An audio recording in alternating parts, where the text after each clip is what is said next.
სამი რამე აღმოაჩინა საბჭოთა ადამიანმა საბჭოთა კავშირის დაშლის შემდეგ. ერთი რომ მას აქვს სხეული და ეს მისი სხეულია. მეორე აღმოაჩინა სექსუალობა და მესამე აღმოაჩინა ფული. ქართულ მამაკაცებს თავიანთი ოჯახები მიტოვებული ყავდათ პრაქტიკულად და ორცოლიანობაც კი იყო. სიამოვნება სხვაგან იყო და ვალდებულებები სხვაგან. ქართველი ქალებიც გათავისუფლდნენ ამისაგან და ახლა ქართულ მამაკაც პრინციპში ჩემი დაკვირვებით რაღაც იდენტობის პრობლემაც აქვს. პრობლემა აქვს ქალების თავისუფლებასთან. შური ხო არ არის? მე ვიტყოდი შიშს. პრაქტიკულად იმას, რაც ჩვენ ახლა დღეს ქურდულ მორალს ვეძახით, ეს იყო სანიმუშო ცხოვრება, ეს იყო კარიერის ერთ-ერთი გზა. საქართველოს კუთხეები ერთმანეთს არ იცნობდნენ საბჭოთა კავშირის დროს. ადამიანი მიმაგრებული იყო თავის საცხოვრებელ ადგილს და ცხოვრება ისე გაივლიდა, ის ერთხელაც ვერ ჩამოვიდა და თბილისში. ქართული სუფრაც კი პრინციპში იყო სისტემასთან დაპირისპირება. ეს იყო ქართველების შეთქმულება. დამოუკიდებელ ქართულს როგორ წარმოუდგენია ეცია საშუალო სტატისტიკურ ქართულს, რომ შემოღობილია ტერიტორია, სადაც მხოლოდ ქართველები ცხოვრობენ და ვერფრენები მოფრინავენ და ბრენდულ ტანსაცმელს საჭმელს ყრიან ზევიდან.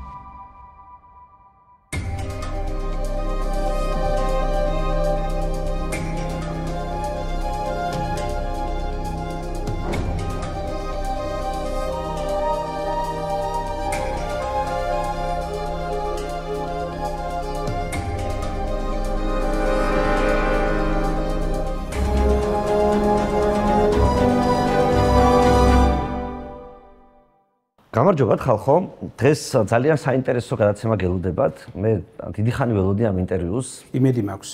კი, ჩემი სტუმარი არის ემზარ ჯგირენაია. საზოგადოება იცნობს როგორც სოციოლოგს, მაგრამ ჩემს გადაცემაში არის როგორც ინტელექტუალი, იმიტომ რომ მე მინდა რომ ბატონი ემზარის თვალით დანახული საქართველო წარმოვიდგინო და წარმოვიდგინოს მაყურებელმაც. მე წინას არ გავფრთხილებთ, რომ ეს იქნება ძალიან მრავალმხრივად დანახული, ძალიან როგორ ვთქვათ, კრიტიკულადაც და ისეთი ფორმითაც რაც აქამდე პირობითად ჩვენ არ გვინახავს, არ ამქონია საუბარი, მაგრამ როგორ გითხრათ, ერთადერთი რაც ვიცი, რომ გადაცემა იქნება საინტერესო.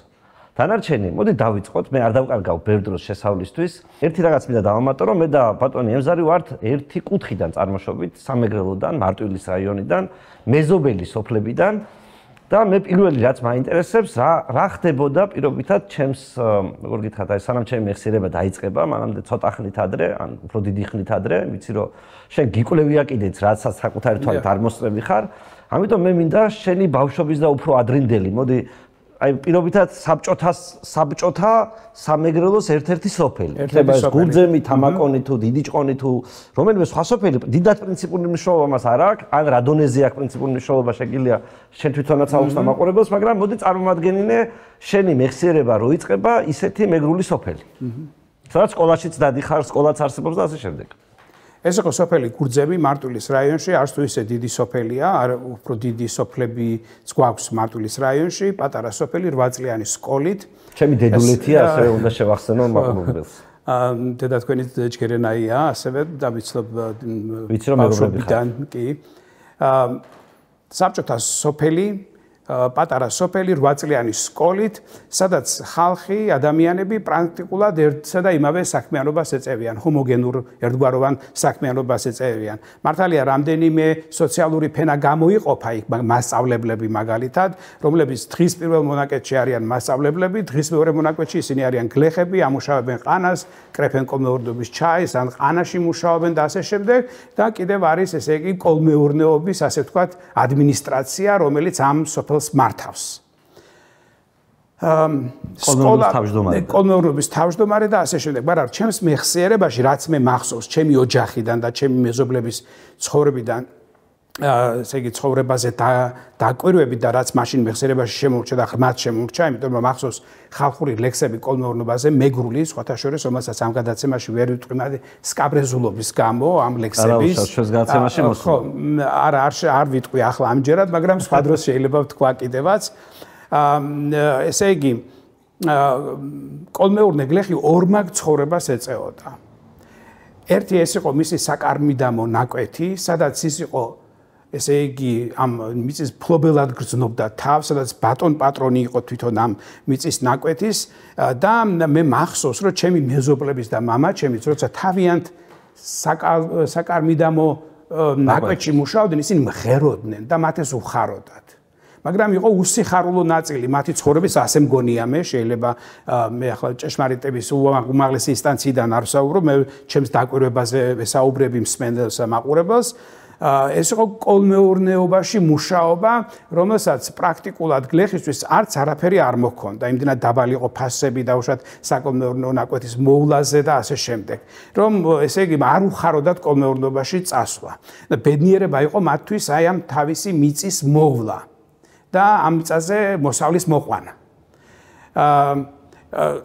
ესე იგი ეს საკოლმეურნეო სისტემა საბჭოთა კავშირში მრავალფეროვანი ქვეყანა იყო სინამდვილეში. შეგიმუშავია საკოლმეურნეობაში მოგესწრო? ძალიან ცოტა მიმუშავია, კი მე მომისრო კოლმეურნეობა, მაგრამ მე მეოთხე შვილი ვიყავი და ამიტომ მთელი ტვირთი, ესე იგი ამ საკოლმეურნეო ცხოვრებისა და სამეურნეო ცხოვრებისა ჩემზე არ იყო ეს ტვირთი, იყო ჩემს უფროს დებზე და ძმაზე უფრო მეტად ვიდრე ჩემზე.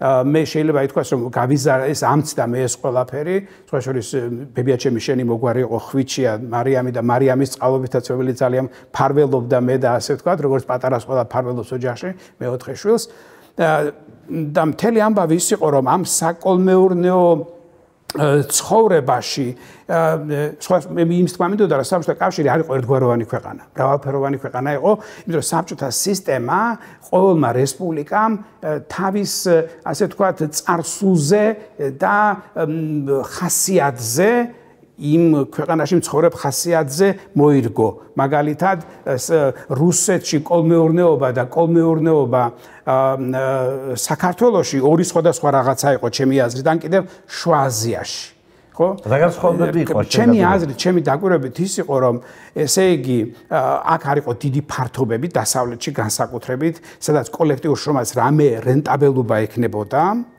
და ყველა იპარავდა ამ საკოლმეურნეო ესე იგი მეურნეობიდან ამ საკოლმეურნეო წარმოებიდან. იქ ჩემი დაკვირვებით მე არა მაქვს ინფორმაცია იქ იპარავდნენ თუ არა, მაგრამ მე გეტყვი აქ რა ხდებოდა.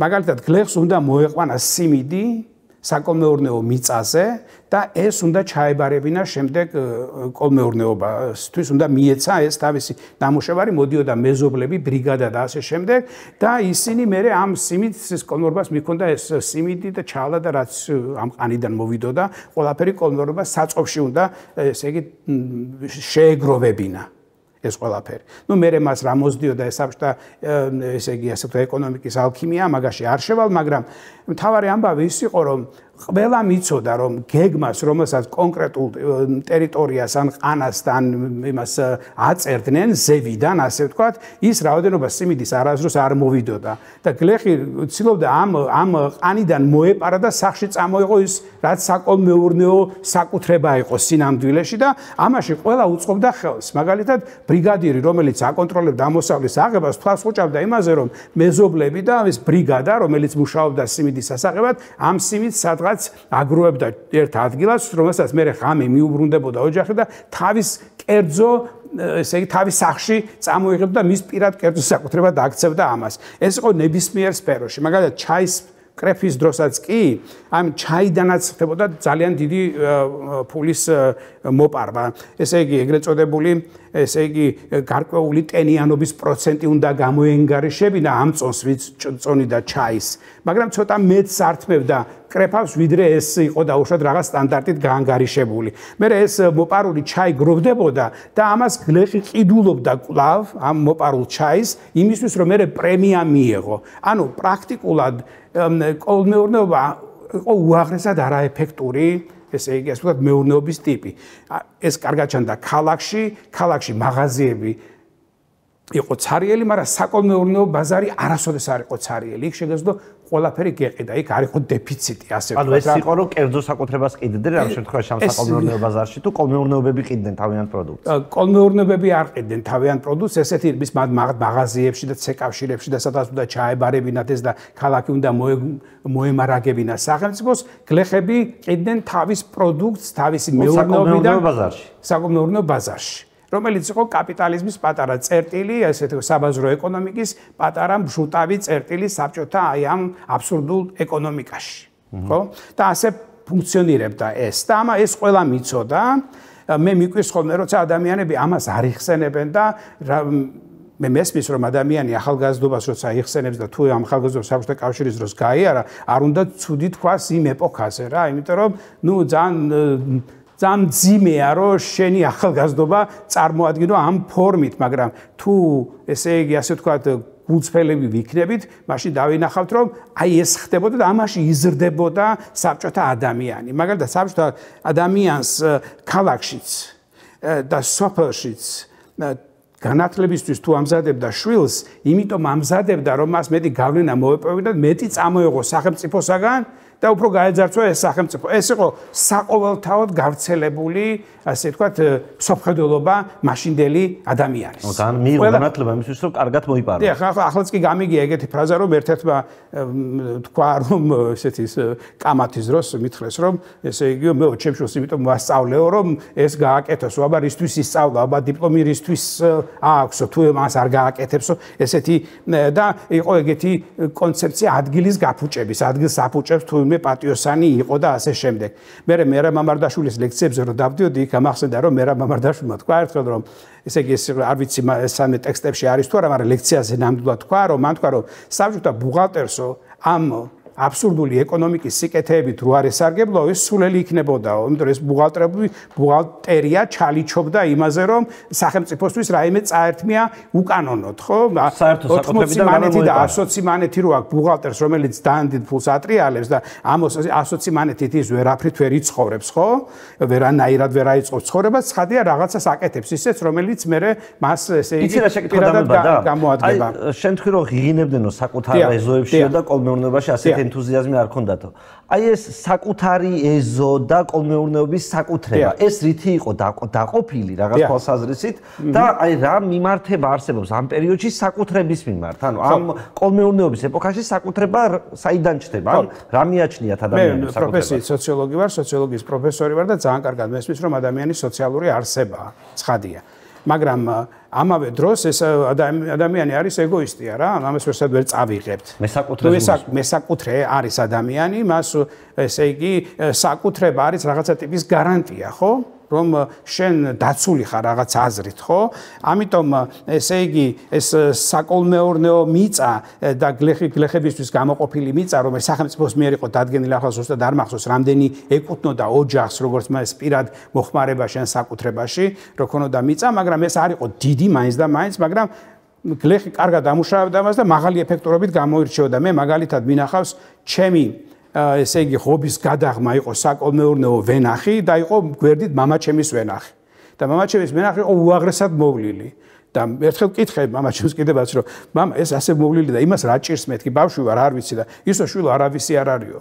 და ესო ჩვენიაო, ჩვენი ოჯახის არისო ესო და ამიტომ მოვლი ამასო ასე ამიხსნა ეს ამბავი, მაგრამ რაც ჩემთვის საინტერესო იყო მე როცა დავაკვირდი ამ ესე იგი გავიზარდე და შემეძლო უკვე სხვანაირად მეფიქრა კიდევაც არა ბავშვურად ესე იგი ოჯახური მეურნეობა მეც მეხებოდა რა ჩემს კეთილდღეობასაც ეხებოდა დავინახე ერთი საინტერესო ფაქტი მე სამეგრელო შემთხვევას აღწერ და ამიტომ მისი ექსტრაპოლაცია და გავრცობა პრინციპში არ შემიძლია სხვა კუთხეებზე საქართველოს ექსკლუზიურად მეგონა ადამიანები ყველგან ადამიანები არიან და ქართველები არიან შეიძლება რაღაც აზრით მაგრამ მე მახსოვს რომ ჩვენ ყველას ახსოვდა ჩემს მეზობლებს და მეც მახსოვდა მამას ახსოვდა რა იყო ჩვენი მიწა კოლმეურნეობამდე რამდენი იყო და სად მდებარეობდა და მე ამას მე დავარქვი ამას საკუთრების მეხსიერება ესე იგი ამ მიწიდან ძალიან ცოტა ქონდა გლეხს საკუთრებაში მეტი ნაწილი მას ჩამორთმეული ქონდა როგორც კოლმეურნეობის მიწად იწოდებოდა ეს საერთო მიწად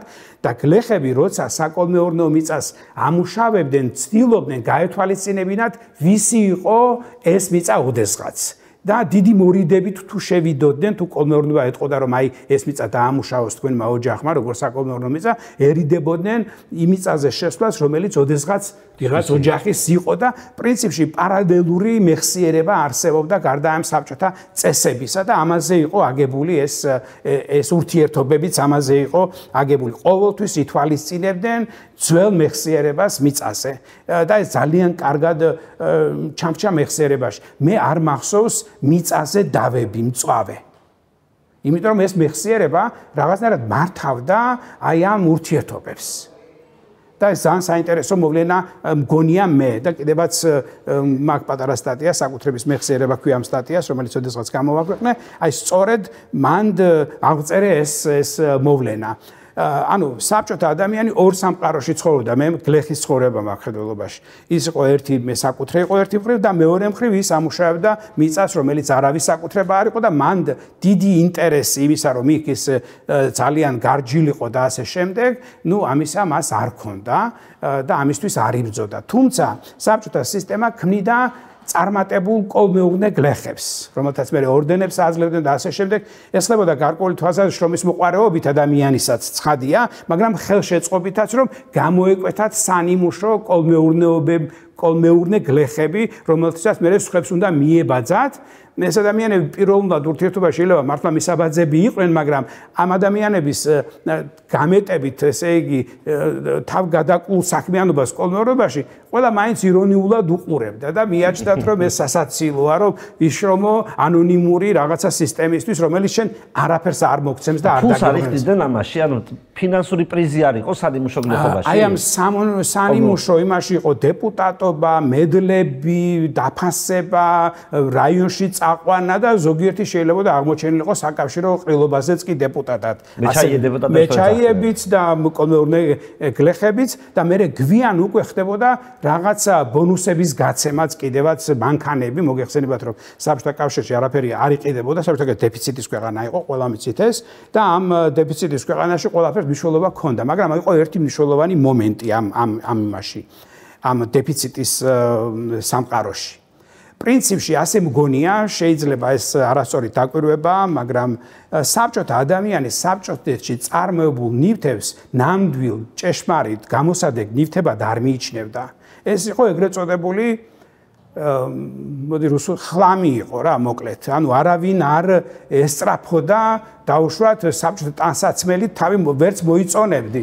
მე მახსოვს სოფლის მაღაზია, დიდი მაღაზია, სადაც ერთ ხარეს იყო ტანსაცმელი ეკიდა და ეს იყო ამაზე იყო ცელოფანის ზევიდან პარკი იყო გადაფარებული, რომ რამ დამტვერილიყო და სავსე იყო რაღაც პიჯაკებით, ფეხსაცმელები და მამაჩემს ვკითხე რომ ეს ამდენი რაღაცა რო არის მე შენ რატო არ ყიდულობ ამას მესკი და ესო აზრი არ აქვს ამის ყიდვასო, იმიტომ რომ ამ ფეხსაცმელში მუდმივად წყალი შედიოდა, ტანსაცმელი არ ვარგოდა, ზოგი სახეობა შეიძლება მოკლე ყოფილიყო, ზოგი ცუდად შეკერილი ტანსაცმელი იყო მარტო და საბჭოთა ადამიანი ესწრაფოდა დასავლურ ესე იგი ეს ფეხსაცმელს სალამანდრა იყო ერთ-ერთი რომელიც საჩვეულობდნენ შენი მშობლები ასე ტანსაცმელს ჩემი მშობლები ამას შოულობდნენ მაგალითად ჩვენ დავდივდით ქუთაისში ებრაელებთან ჩემთვის მაგალითად მამაჩემი მან ყიდულობდა ტანსაცმელს ტანჯვით ყიდულობდით ამას იქ როგორ ჩდებოდა ეს ახლა საინტერესო ამბავია მაგრამ სპეციალურად არ მიკვლევია და არ ვიცი იქ შეგვიძლია გვეყიდა ის რაც არ იყიდებოდა ბაზარში ეს იყო მაგალითად ფინური პერანგი ან ფეხსაცმელი რომელიმე შეიძლება და ყოფილიყო სოციალისტური ქვეყნების წარმოების ჩეხური ან იუგოსლავური მაგრამ ყველაზე მაღალი სტანდარტი მაინც იყო დასავლეთში წარმოებული თუ შეხვდებოდა სალამანდრა იყო მგონი რომელიც შემოდიოდა და რომელიც წარმოება კაპიტალისტური ქვეყნის პროდუქტი იყო ანუ იმათ ჰქონდათ ნამდვილობა ეს ძალიან გავდა საბჭოთა ადამიანის ცხოვრება გავდა პლატონის გამოქვაბულის მითში ცხოვრები ადამიანების ცხოვრებას აი რომლებიც ჩრდილებს უყურებენ და ეს საქონელი ეს ნივთები ეს საგნები იშვიათი გამონაკლისის გარდა იყო ასე ვთქვათ არანამდვილი საგნები ნამდვილობას იძენდნენ მხოლოდ ის საგნები რომლებიც დასავლეთიდან შემოდიოდა ფასში რამდენი იყო განსხვავება ფასში იყო სერიოზული განსხვავება მაგალითად იმისთვის რომ სტუდენტი წასულიყო სოფლიდან ქალაქში 1 სექტემბერს კარგად გამოწყობილი გოგონა და ბიჭი რომელსაც მე ერთმანეთთვის თავი უნდა მოეწონებინათ დაახლოებით 1000 რუსული მანეთი უნდა დაეხარჯა რომ ერთი ხელი ნორმალური ფეხსაცმელი ჯინსის კურტკა ან შარვალი ან და ერთი ხელი ტანსაცმელი რო ჩაეცვა 700 ან 1000 მანეთი უნდა დაეხარჯა ამისთვის გლეხს მაგრამ გლეხს საიდან უნდა ეშოვა ეს ცხადია იმ სისტემით რა სისტემითაც ესე იგი მუშაობდა ხო იმ კოლმეურობიდან რაღაცას წამოიღებდა სახში თავის წარმოებულ პროდუქტს აწარმოებდა და ასე შემდეგ იყო ერთი ძალიან საინტერესო მოვლენა რაც მე მახსოვს რომ აი ამ საბჭოთა კავშირში ამ გლეხურ მეურნეობაში მე დავაკვირდი რომ არსებობდა გარკვეული კერძო წარმოება. ძალიან საინტერესო მოვლენაა ეს. ჩემი გვარის ხალხი და არა მარტო ჩემი გვარის ხალხი იყვნენ მეთუნეები, მაგალითად მამაჩემი მეთუნე იყო ქვევრებს ამს აკეთებდა არაჩვეულებრივად და დერგებს და ასე შემდეგ რაც გლეხს მეურნეობაში ჭირდება და ეგრეთ წოდებულ გვიმებს ეს არის ჭის ესე იგი მოსაპირკეთებელი ესე იგი გამომწვარი თიხა რომელზეც ძალიან დიდი მოთხოვნა იყო გლეხები პოულობდნენ დროს სიმინდის გათოხნის შემდეგ აი ეს მეორე თოხი რო ქვია რა მოროც რო ეძახიან იმერეთში არა მარჟირუა მეგრულად ამის შემდეგ იყო რაღაცა თავისუფალი დრო როცა გლეხს შეეძლო მიეტოვებინა სახლი და წასულიყო ზუგდიდში ვიღაცასთან რომელსაც აი ამ ეგრეთ წოდებული აი ამ თიხის სამეთუნეო პროდუქტის წარმოება ჰქონდა ზუგდიდში და გლეხს უხდიდა 10 პანეთს დღეში. იქ უნდა ემუშავა ამ გლეხს. ისინი მიდიოდნენ იქ ოჯახში რჩებოდნენ და იქიდან გარკვეული რაოდენობის თანხა ჩამოქონდათ. მაგალითად ერთი თვე თუ იმუშავებდნენ, ნუ რაღაცა ფული მოქონდა რა, რომელსაც ის ასე უბრალოდ ვერ იშოვიდა და ამაზე პრინციპში ზოგჯერ პატენტის გაცემა ხდებოდა, ზოგჯერ სახელმწიფო თვალს ხუჭავდა ამაზე. ანუ რაღაცა ტიპის მეურნეობა იყო, რომელიც სრულებით განსხვავდებოდა აი ამ საბჭოთა მეურნეობისგან. საბჭოთა სისტემაში კოოპერატივებიც არსებობდა, მაგრამ ეს იყო ჩრდილოვანი ეკონომიკა, რომელსაც მერე დაუწყებენ ბრძოლას კომუნისტები. აი ესეთი მეურნეობაში ცხოვრობდით ჩვენ და ეს ჩემზე ახდენდა ძალიან დიდ შთაბეჭდილებას, მაგრამ აი რაც ესე იგი არ ვიცი ამას რამდენად საინტერესოდ მოვყვები, ესე იგი, მაგრამ ერთი გამოცდილება მაქვს ესეთი მე-9 კლასში ვარ და ჩვენი ნათესავი იყო აგრონომი და ის მოვიდა ჩვენთან და მამაჩემს თხოვა რომ მე წავსულიყავი ჩაის ფაბრიკაში და ჩაის ფაბრიკაში მუშებს უჭირდათ ჩაის პროდუქტის გადამუშავება. ნუ ეგ მე სულ სხვა რეალობა დავინახე რა ფაბრიკის მუშები როგორ ცხოვრობდნენ და როგორ მუშაობდნენ. ისინი მართალია დღის რაღაც მონაკვეთში გლეხები იყვნენ, მაგრამ 8 საათს და ხამის მორიგეობას მაინც მუშური ცხოვრებისთვის დამახასიათებელი სირთულეები მოქონდა. საბჭოთა კავშირში მუშა უმძიმეს მდგომარეობაში იყო სინამდვილეში.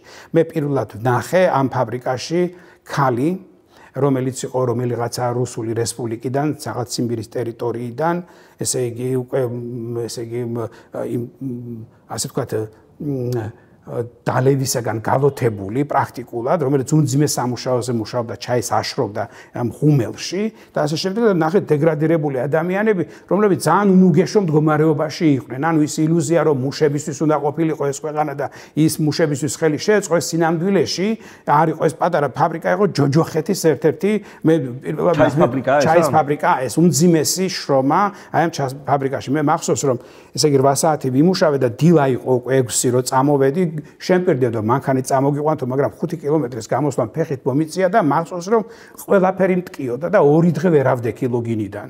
და მაშინ მივხვდი რომ რა განსხვავებულ რეალობაში ცხოვრობენ ადამიანები და რომ ეს ყველაფერი არ არის საერთო სიკეთისთვის შექმნილი. ნუ ჩემი მეხსიერება ამას მეუბნება ხლა ვიღაცებს შეიძლება ეს კარგად ახსოვს, არ ვიცი ქალაქში ადამიანებს უკეთესი მდგომარეობა ჰქონდათ თუ არა ამ თვალსაზრისით, მაგრამ ტიპოლოგიურად ქალაქელი ადამიანი ქარხანაში იგივეს აკეთებდა, რასაც გლეხი კოლმეურნობაში. ის იცნობდა სახში წამოეზიდა ყველაფერი და წამოეღო რაც კი შეიძლებოდა ქარხნიდან გამოეზიდა, იმიტომ რომ ეს მეურნეობა ამ ადამიანის მოთხოვნილებებს არ აკმაყოფილებდა რა. ეს იყო ძალიან რთული ამბავი.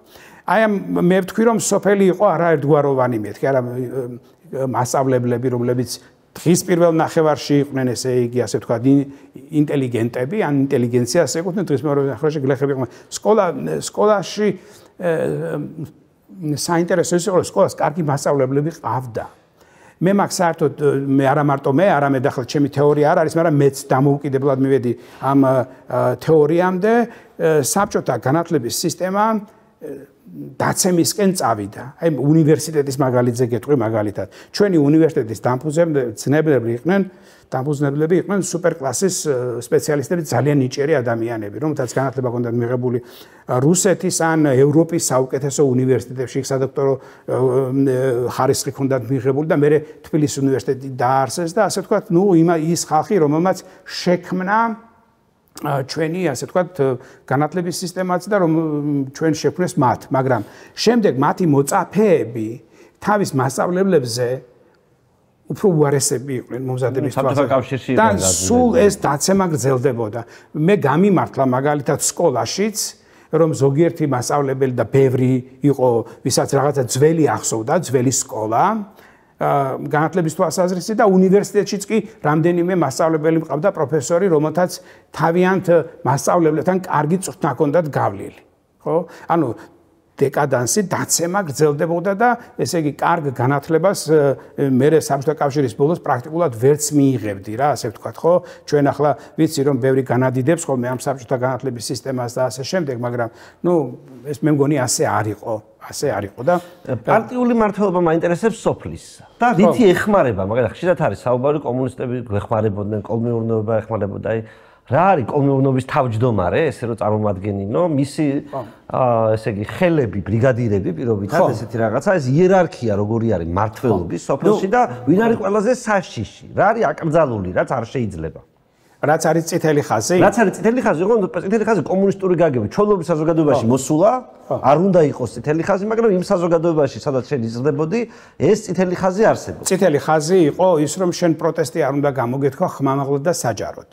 პროტესტი რის მიმართ? აი მაგალითად თუნდაც როგორ იცით თვითონ თქვენ რომ მოგენდომებინათ ესე იგი პაპზე უფრო კათოლიკე ყოფილიყავით, ანუ გაგესწორებინათ სისტემის ნაკლი და გეთქვათ რომ ნუ ვიპარავთ იმიდან ყანებიდან, საკოლმეურნეო ქონებიდან და ეს კანონის რატო ვარღვევთ სანიმუშო კომუნისტი, აი სწორედ მათ ჰქონდათ ეპითეტები ინტრიგნის მაგათ ეძახდნენ მაჭარალს, მეგრულად მწერალს, ვინც ანონიმებს წერს და ასე შემდეგ და ეს ხალხი პრინციპში ყველა მიცოდა და მათ მიმართ იყო ძალიან დიდი უნდობლობა და ეს ხალხი არ სიამოვნებდა ასევე აი ამ საკოლმეურნეო ადმინისტრაციასაც.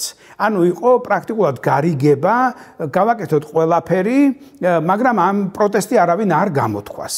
ხო? და ამ ესე იგი მდუმარებაში, ესე იგი ჰარმონიული, ესე იგი უნდა ყოფილიყო ეს სისტემა და ეს ურთიერთობები. ამ ჰარმონიას არ ყვნენ ზოგიერთი პრინციპული ადამიანები.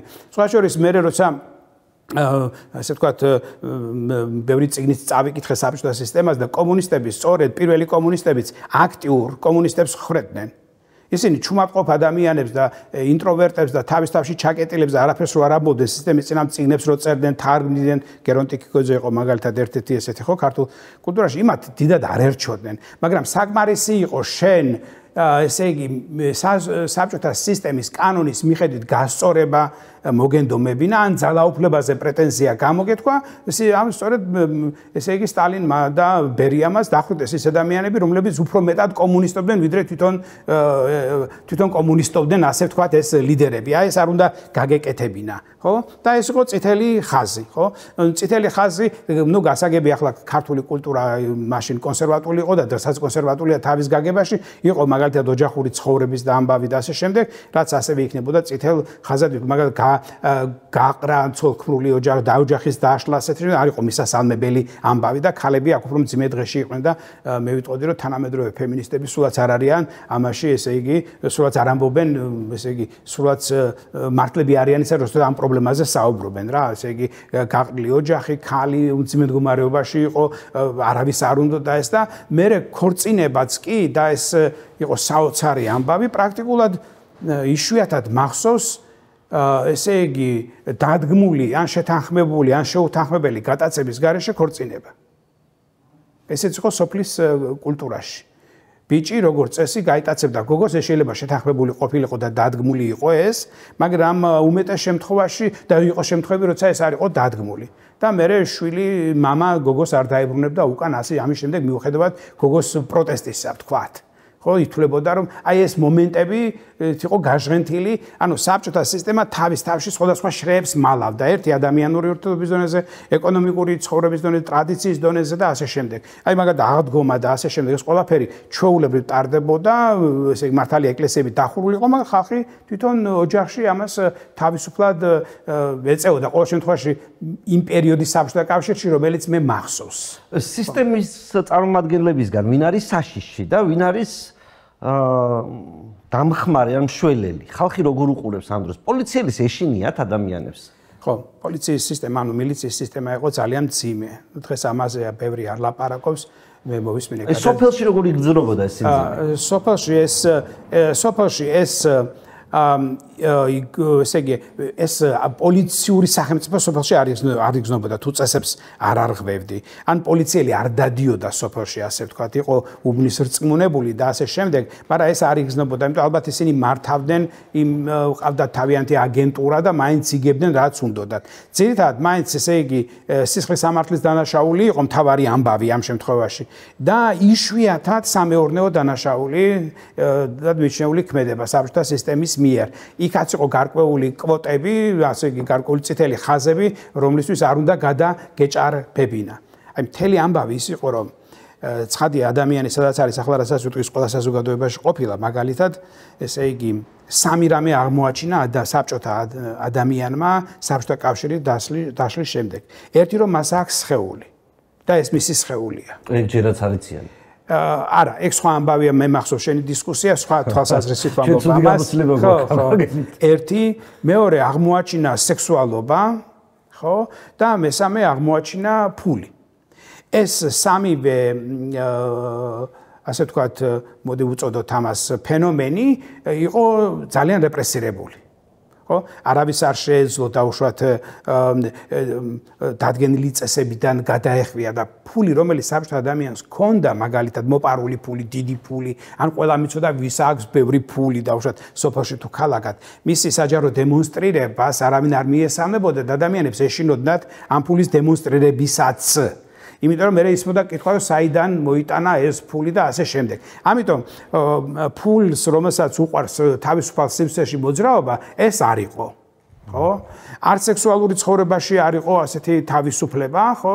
ეს პოლიტიკური იყო ძალიან საზოგადოებრივი, რომ სექსუალურ ცხოვრებაში არ იყო თავისუფლება. პოლიტიკურიც იყო, მაგალითად კომუნისტური პარტია ცუდად უყურებდა ოჯახების გაყრას.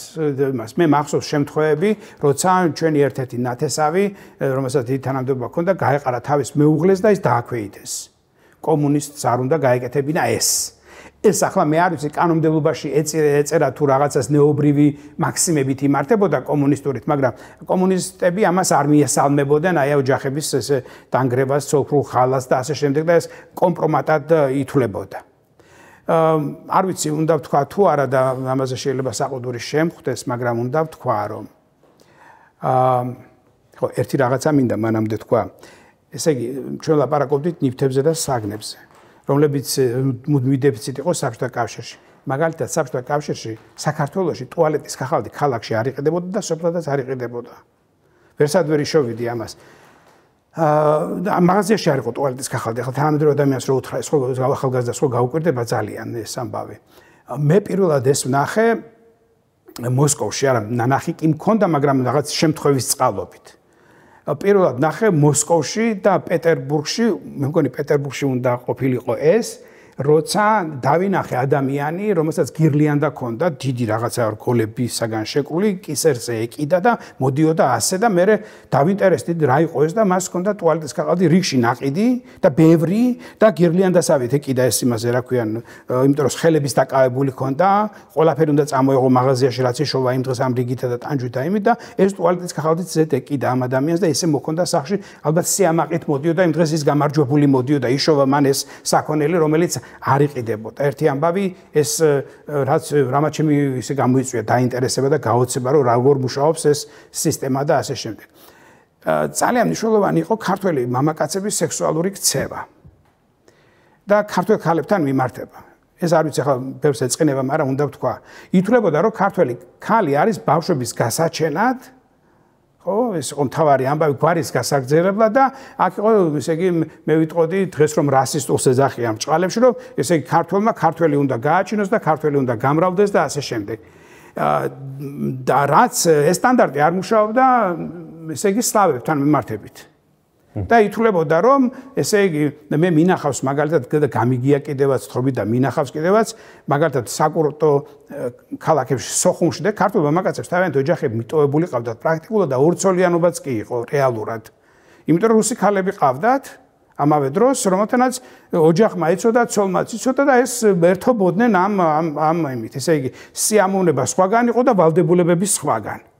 ეს არის ის რაც ჩვენ თუ საქართველოს მაშინ კოლონიას უწოდებთ იმ ეპოქის საქართველოს და ეს იყო საბჭოთა იმპერიის კოლონიას თუ დავარქვით ერთ-ერთი კოლონიალიზმის ერთ-ერთი ნიშანი ჩემი დაკვირვებით ესეც იყო. რატომ არის კოლონიალიზმის ნიშანი? იმიტომ რომ ესე იგი შენს ქალს რომელიც ასევე ლამაზია და ესა იგივე ღირებულება არ აქვს რა და სექსუალურადაც კი გამოყენებული ხარ ასე ვთქვათ რა. შენ ესე იგი როგორ მოხდა იცი? აი მე ვამბობ რომ სექსუალობის აღმოჩენა და ასე შემდეგ. მე დამოუკიდებლობის შემდეგ აღმოჩნდა რომ ქართველი ქალები არც სხვა ვინმეზე ნაკლები არიან, არც გარეგნობით და არც არაფერი და მიმზიდველობაც აქვს და ყველაფერი, მაგრამ თავისუფლებას აქვს თავისი ბნელი მხარეც. ბჭყალებში ვიტყვი ამ სიტყვას, თავისუფლება ნიშნავს რომ ადამიანი თავისუფლად იქცევა, ქართველი ქალებიც გათავისუფლდნენ ამისაგან და ახლა ქართველ მამაკაც პრინციპში ჩემი დაკვირვებით რაღაც იდენტობის პრობლემაც კი აქვს, ჩემი ასაკის მამაკაც რომ ესე იგი პრობლემა აქვს ქალების თავისუფლებასთან. იმიტომ რომ მის წარმოდგენაში შური ხო არ არის? მე არ ვიტყოდი შურს, მე ვიტყოდი შიშს, ხო? აი ითვლებოდა რომ სხვა ეროვნების ქალის შერთვა ცოტა პრობლემურია განსაკუთრებით სლავების. მიუხედავად იმისა რომ სლავი ქალები კარგი მეუღლეები იყვნენ და ბევრი ვიცი რომლებიც მათ თავიანთ ქართველ ქრებს არაჩვეულებრივი შულები გაუზარდეს და არაჩვეულებრივი ადამიანები არიან, მაგრამ სტერეოტიპზე გეუბნები რა სტერეოტიპი იყო რომ აი რუსის შემოყვანა ზრძლად არავინ არ მიესალმებოდა ასე ვთქვათ და ამასთან იყო დაკავშირებული რაღაც შიშები ერთგული იქნება, არ იქნება, კულტურა შეეგუება თუ არ შეეგუება, შეიძლება ასე არ იყო გამოთქმული, მაგრამ ეს შიშებიც არსებობდა, ხო? ანუ აქ არ შეიძლება საზოგადოება თავისუფალი იყოს, თუ მისი ერთი წევრია თავისუფალი თავის ქცევაში და მეორე წევრი არ არის თავისუფალი, ხო? და ეს მდგომარეობა იყო საბჭოთა კავშირის დროს. რაც ესე პრაქტიკაში როცა იყვნენ ესეთი წყვილები, როცა არსებობდა ესეთი წყვილები, მეც მომესწრო სოფელში ოჯახები, სადაც ესეთი სლავი ქალი იყო გათხოვილი, ისინი ჩვეულებრივი მეგრელი ბებიები იყვნენ ბოლოს. ადამიანი, ყველგან ადამიანია და სოციალიზაციას გადის და იმ საზოგადოების წევრად იქცევა საბოლოო ჯამში, რომელშიც ცხოვრობს. მე იმას კი არ ვამბობ, რომ ისინი არ ვარგოდნენ და რაღაცა განსაკუთრებული აღვირახსნილობა აბსურდია, ეგ მაგის თქმას არც სწორი იქნება და არც ადამიანური თვალსაზრისით გამართლებული არ იქნება. მე გეუბნები სტერეოტიპზე და იმ გამოთქმებზე, რომელიც მე მესმოდა ყურში, როცა ესეთი ქორწინება ხდებოდა.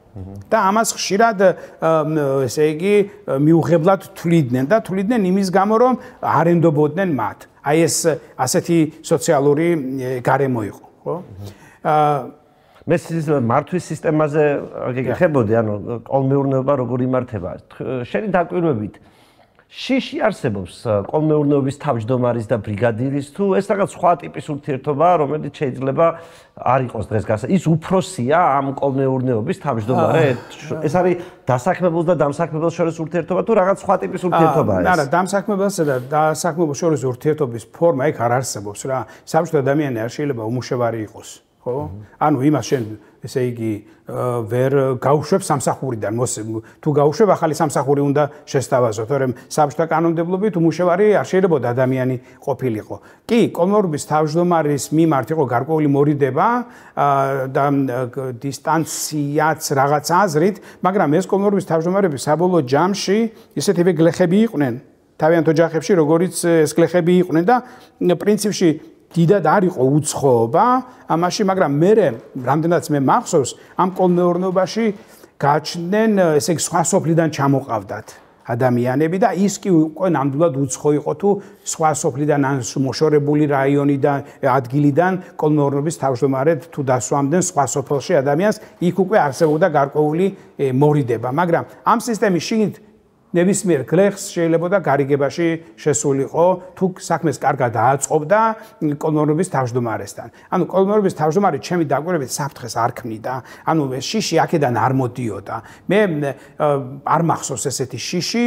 შიში უფრო ადამიანებს ჰქონდათ იმისა, რომ ისინი ერთშვენი ერთ დღეს, ესე იგი, მათ ამ საკოლმეურნეო ნაკვეთი არ ექნებოდა და სულ ცდილობდნენ ამ საკოლმეურნეო მიწების გაზრდა სხვადასხვა მეთოდებით და ხდებოდა გაფართოება მეზობელთან შეთანხმებით და იღობავდნენ და ღობეს აფართოვებდნენ და ასე შემდეგ. ანუ არავინ თავის მიწის დადგენილ ნორმაში არ ცდილობდა დატეულიყო, ფართოვდებოდა ეს თანდათანობით და ამას პრინციპში არც არავინ დიდად თუ თუ ახლა ჰექტრობით მიწას არც არავინ არ მისცემდა ადამიანს, მაგრამ თვალს ხუჭავდა ამაზე სისტემა. იცი რა მაინტერესებს? აი რა ითვლება კარგ კაცობად და არც თუ ისე კარგ კაცობად ამ საზოგადოებაში. თუნდაც აი რაიკომის დივნებზე კი არა და კომუნოვნების თავმჯდომარეებზე იქნება ბრიგადირებზე ან ჩვეულებრივ მოსახლეობაზე. რა არის ის თვისება, რაც ამ საზოგადოების წევრებისთვის პატივისცემას იმსახურებს და რა არის ის, რაც არ მოსულა, შეიძლება კანონიერია, მაგრამ აი ამის გამო კაი კაციაო, გარდა როგორც შენ თქვი მაჭარალიო, მაგის მსგავსი კიდე ეგეთი რაღაცები, რაც არ ითვლება კაი საქმედ. კაი საქმედ არ ითვლება, თუ თქვენ თანამდებობაზე ხართ და მაგას კარგად ვერ იყენებთ, დაცინვის ობიექტი ხართ. აფუჭებთ ადგილს ეს ერთი.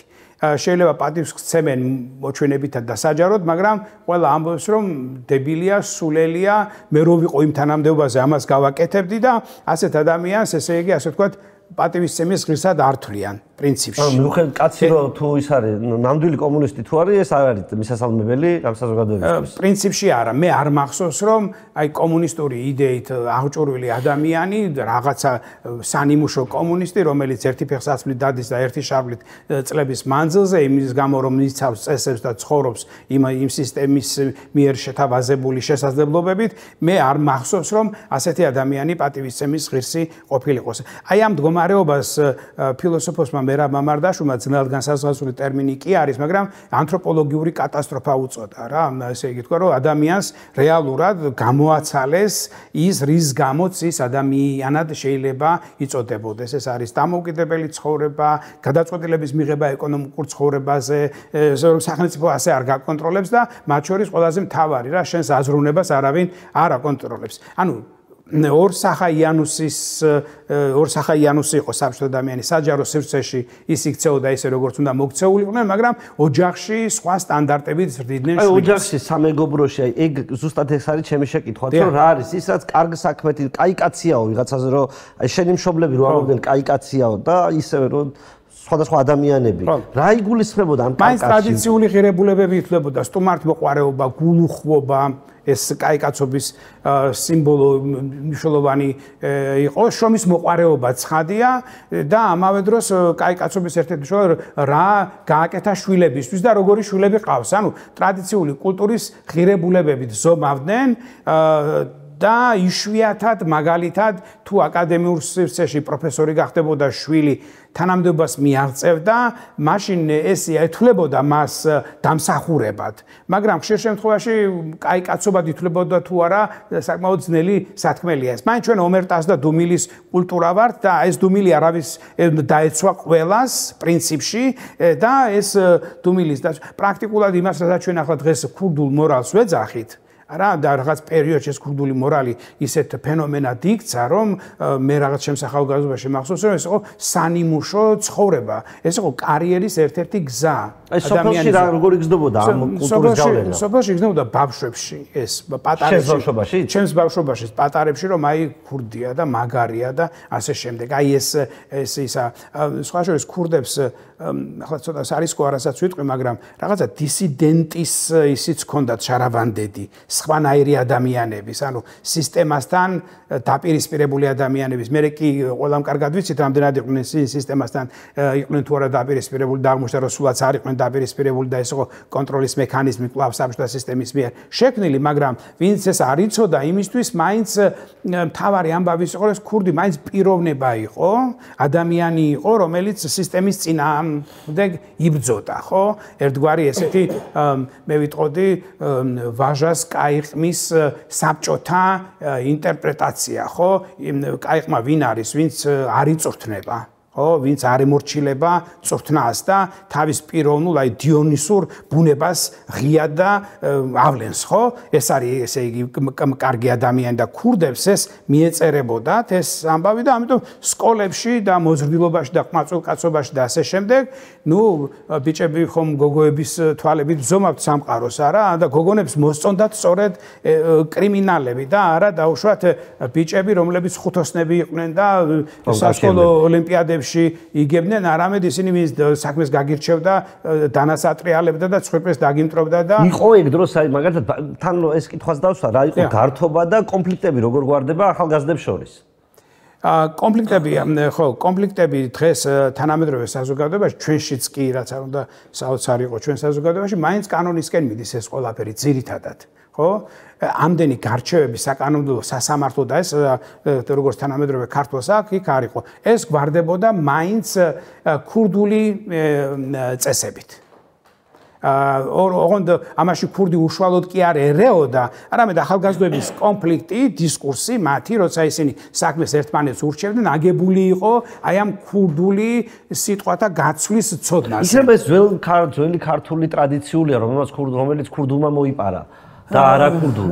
ხო, ნუ ქურდების რაოდენობის მიხედვით გარჩევა ხო საეკლესიო სასამართლოშიც არსებობს. ხო, საეკლესიო სასამართლო ერთია, ის მაინც დაწერილი ნორმებზე დაფუძნებული სასამართლოა. ეს იყო დაუწერელ ნორმებზე დაფუძნებული სასამართლო. მეცბერი გოჩას ისო წარმოვიდგინოთ პროტოტიპი. ის არ არის წერილობითი რაღაც ის ტრადიციით არის ჩვეულებრივი სამართლის მეშვეობით ხდება იქ ხო? ესე იგი საჟელის დადება თუ გასამართლება და ასე შემდეგ. ამას გავდა ეს გავდა ამას ამას გადაგვარებული არ ვიცი ვერ დავამტკიცებ მაგას და არ შემიძლია ვთქვა თუმცა ამ საკითხზე რაღაცები წამიკითხავს და ჩემი დოქტორანტის მუშაობდა კანონიერ ქურდების ზემას დისერტაცია დაიწყო ჩემთან ჩემმა დოქტორანტმა მაგრამ არ ვიცი ეს არის ტრადიციული ქართული მორალის გადაგვარება ფირალობის ან დაუშვათ მე-19 საუკუნეში რომ მანამდე ან ხევის ადათების ჩვეულებითი სამართლის გადაგვარების შედეგი არის თუ არა მე მაინც მგონია რომ ეს იყო საბჭოთა მოვლენა არც იმიტომ რომ არც ერთ ტოტალიტარულ ხელისუფლებას არ შეუძლია ადამიანი ბოლომდე გააკონტროლოს რაღაცა ჩრდება ჩრდილები და ადგილები სადაც ეს ასე ვთქვათ, ჭყალებში რა ვიღოთ ძალაუფლების სხივი, მზის სხივი ვერ აღწევს და ბნელი ადგილები რჩება. ამ ადგილებში შევსება ჭირდება, იმათაც სამართალი ჭირდება და აქ სამართლა წარმოება ხდებოდა სწორედ ამ ქურდული წესებით. ეს იყო პარალელური სამყარო, რომელიც რაღაც ურთიერთობებს აგვარებდა ადამიანებს შორის. ეს იყო სოფელშიც იმ პერიოდში. ეს იყო სოფელშიც, ეს იყო ქალაქშიც, ეს იყო სოფელშიც, ყველგან იყო ეს. და ნუ ეს ასე ვთქვათ მისაბაძი ცხოვრებაც კი იყო ბევრი ადამიანისთვის ეს იყო რაღაცა ძალიან საინტერესო კარიერა ფულის მოპოვებისთვის, ძალაუფლების მოპოვებისთვის ამას ადამიანებს გართობა რა არის ამ პერიოდის საბჭოთა საქართველოს სოფელში? ურთიერთობით ახალგაზრდებს ნუ ბევრი ცხადია ის გართობა არ არის რაც ახალ თანამედროვე ახალგაზრდებს აქვთ ჩვენ არ გვქონდა ინტერნეტი არ ქონდა ეს ერთი საინტერესო იყო ამბავი რაც ძალიან გავდა Facebook-ს ეს იყო დღიურების წარმოება ალბათ ამის შესახებ ბევრს უსაუბრია არ ვიცი თქვენს გადაცემაში ეს იყო ეგრეთ წოდებული გოგონები ძირითადად აკეთებდნენ დღიურს სადაც ისინი თავით გრძნობებს და ასე შემდეგ პუბერტატის ეპოქაში დროს იწყება როცა ადამიანი ესე იგი სქესობრივი ცხოვრებისთვის ემზადება და მწიფდება ამისთვის და იქ სურათებს აკრავდნენ თავიანთ კითხვებს გიწერდნენ ბიჭებს გადასცემდნენ ბიჭებსაც იგივე უნდა გაეკეთებინათ უნდა შეევსოთ ეს და მთელი ეს რვეული ტრიალებდა ესე იგი წარმოიდგინე Facebook-ი რომელიც არის სკოლის მასშტაბით იმაში რა ქვია წიგნის სახით და რვეულის სახით. ეს იყო ერთ-ერთი ფორმა, რომელთაც ურთიერთობა ხდებოდა, ესე იგი, ადამიანებს შორის. ერთ-ერთი ეს იყო. ნუ სპორტი, ფეხბურთი და რაღაცა გასაგებია, რომ ბავშვის ცხოვრებაში მაშინაც არსებობდა, იყო ოლიმპიადები ასევე, იყო პოეზიის საღამოები, რომელსაც ბავშვი პიონერთა ხელმძღვანელები და ამ სკოლის, ასე ვთქვათ, წარმოადგენლები ატარებდნენ, ეს იყო მაინც არა ეს იყო მაინც საჯარო სახელმწიფოს მიერ დადგენილი გართობის საშუალებები და იყო პიონერბანაკები სხვათა შორის. ამ პიონერბანაკებთან დაკავშირებით ერთი რაღაცა უნდა მოყვე მეც ვიყავი პიონერბანაკში სურამში ვიყავი ეს მამაჩემმა გამიშვა ჩემი აზრით და ჩემმა სიძემ იქ მიმავლინეს ქართულის გაუმჯობესების მიზნით. იმიტომ რომ მე სკოლაში რო შევედი მე ქართული არ ვიცოდი და ბევრმა ჩემმა თანაკლასელმა სკოლაში შესვლამდე ქართული არ იცოდა, ამიტომ ქართულის მასწავლებელს, რომელიც სახელი და გვარი დღესაც მახსოვს თვალწინ დგას მისი ესე იგი გარეგნობა, ჩემი მასწავლებლის სათნოესი ადამიანის, ქართულის მასწავლებელი იყო გრძნეული ადამიანი, შეყავდი სხვა სამყაროში. და იქ სწავლობდი იმ ენას, რომელზედაც მე სხვებიც ყველანი ვლაპარაკობთ ქართულ ენას. მანამდე არავინ არ იცის მეგრულის გარდა სხვა ენა არავინ არ იცის. იყო შემთხვევები, როცა ჩვენი ნათესავები ჩამოდიოდნენ, დაუშვათ იმერეთიდან ან თბილისიდან და მე მახსოვს რომ ერთი კვირა ჩვენ გვქონდა დუმილის კვირა მეგრელ ბავშვებს სამეგრელოდან დაბადებულ ბავშვებს რომ ვაკვირდებოდით როგორ ლაპარაკობენ ისინი რომ აგვეწყო მერე ჩვენი საუბარი იმიტომ რომ ჩვენი სინტაქსი მეგრულად ალაგებდა ქართულს და შეიძლება სიტყვებში მეგრული გაგერია და ასე შემდეგ და რომ არ შევცონო და მე ვიყავი სურამში და ამ სურამში რო ვიყავი უკვე არ დიდი ვარ უკვე ვსწავლობთ აგიოგრაფიულ ტექსტებს ამ ტექსტებს რო ვკითხულობდით ბავშვები მე ესე მეგონა ყოველ შემთხვევაში რომ მე ქართული კარგად არ ვიცი და სადღაც ესმით ეს საქართველოში სადღაც უკეთესად იციან და იქ ფორმები დედაი, მამაი, დაი და ძმაი როგორც არის ესე იგი ჩვენს ძველ ტექსტებში მგონია რომ ამაზე ლაპარაკობს ხალხი თუ არა არ ვიცი და ჩავდივარ სურამში და ბავშვები ლაპარაკობენ დედაი, მამაი, ძმაი და შოკი იყო ჩემთვის რომ მივხვდი რომ სადღაც ის ენა რომელსაც ჩვენ ძველ ენას ვიძახით სადღაც მისი რაღაცა ნაგლეჯები ცოცხალია და ადამიანები იყენებენ მას დღესაც ხო ახლა დღეს სამეგრელოში რა არის მეგრული ქრება ბავშვები ქართულს სწავლობენ იმ თავითვე მეგრული თითქმის არავინ არ იცის რა ძალიან სამწუხაროა, მაგრამ ეს მაშინ ეს ასე არ იყო, ხო? რაშია საქმე, იცი, აი, საბჭოთა ტურიზმიც არ არსებობდა რეალურად, ეს ბანაკებიც ორგანიზებული იყო, გართობაზე არ ლაპარაკობდით, ეს იყო ორგანიზებული, ესე იგი, რომ საბჭოთა მოქალაქე უნდა ჩამოღა პიონერთა ხაზი იყო, რაღაცა კომუნისტური ლექსები უნდა გეთქვა და ნუ საერთოდ ბანაკი იყო იმისთვის, რომ მომავალი საბჭოთა ადამიანი აღეზარდა, ხო? ამიტომ ესე იგი ესეც თავისუფლების ხარისხი ძალიან დაბალი იყო რა ან პრაქტიკულად დასაკვირვებლად მორჩილებას გასწავლიდნენ და სისტემას როგორი ადამიანი უნდა ჩამოაყალიბებდნენ ამის კონტურებს ხაზავდნენ და ამას უნდა დაყოლოდა ადამიანი მაგრამ ტურიზმიც არ არსებობდა.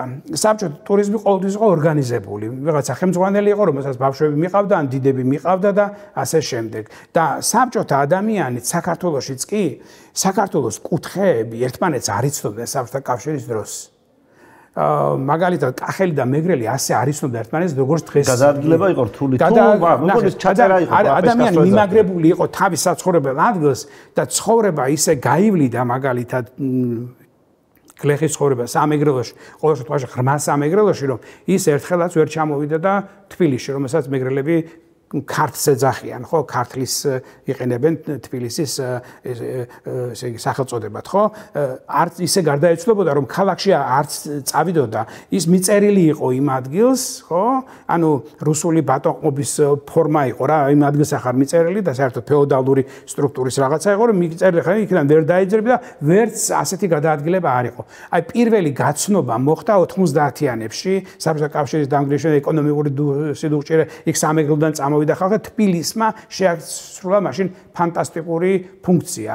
ესე იგი, ეგეთი ტერმინი არსებობს, ესე იგი ხალხთა სადნობი ღუმელი. ამერიკას ეძახიან უამრავი ხალხი ჩადის იქ და იქ ადამიანები ხდებიან ამერიკელების შემდეგ, ხო? და იქ გადადნობა ხდება რა, კარგი აზრით ადამიანების, რომ ერთი კულტურის ესე იგი ხალხად ყალიბდებიან შემდეგ ამერიკული კულტურის ხალხად, ხო? და მე მგონია რომ აქაც ესე მოხდა, როცა ეს დიდი ეკონომიკური პრობლემები გაჩნდა ქვეყანაში სამეგრელოდან ხალხი და თბილისში დეზერტირების ბაზარში და სხვადასხვა სავაჭრო ადგილებში ეს ადამიანები შეხვდნენ და გაიცნეს ერთმანეთი. ხო? მანამდე ისინი იცნობდნენ ერთმანეთს გრიგოლ ორბელიანის ლექსით, პოეტების ლექსებით სამეგრელოზე, კახეთზე, გურიაზე, აჭარაზე, რა ვიცი და ეს იყო რაღაცა, ესე იგი ინტელექტუალების შექმნილი ცოდნა საქართველოს შესახებ, მაგრამ ურთიერთობა, რასაც ქვია, ცოცხალი ურთიერთობა, ასე ამდენი არ იყო, ხო?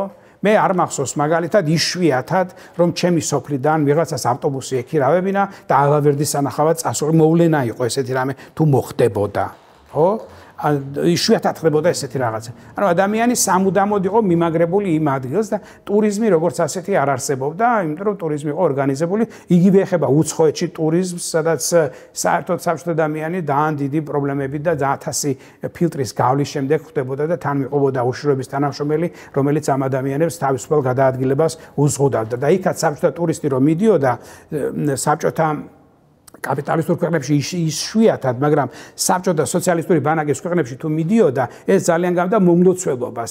ეს ადამიანები მიყავდათ, იმ ადგილებშიც ლენინს, სტალინს და ესე იგი ასე ვთქვათ კომუნისტ ლიდერებს სადმე ფეხი დაედგათ, სადმე მუშათა მოძრაობა თუ იყო, ანუ იმ ადგილების სანახავად ვიყავდა და საუკეთესო მუზეუმებში, რომლებიც იმ ქვეყნებშიც არსებობდა, სადაც შეიძლება რენესანსის დროინდელი მხატვრობა გენახან, დაუშვათ ისა, იქ იშვიათად თუ შეგიყვანდა ვინმე, ანუ თავისუფლებას არ გაძლევდნენ და ინდივიდუალურად ვერ გადაადგილდებოდი, ვერ წახვიდოდი, ვერ გამოხვიდოდი სასტუმროდან და ვერ დაადებდი თავს და ვერ წახვიდოდი ქალაქის რაღაც ნაწილის სანახავად, იმიტომ რომ ამის გამო დაიჯებოდი, დაგიწერდნენ და მე არასოდეს არ გაგიშვებდნენ თუ გადაურჩებოდი საერთოდ დაჭერასაც. აი ესეთი ამბავი იყო ეს საბჭოთა ტურიზმის შემთხვევა. ასე რომ ჩვენი გაცნობა ქართველებისა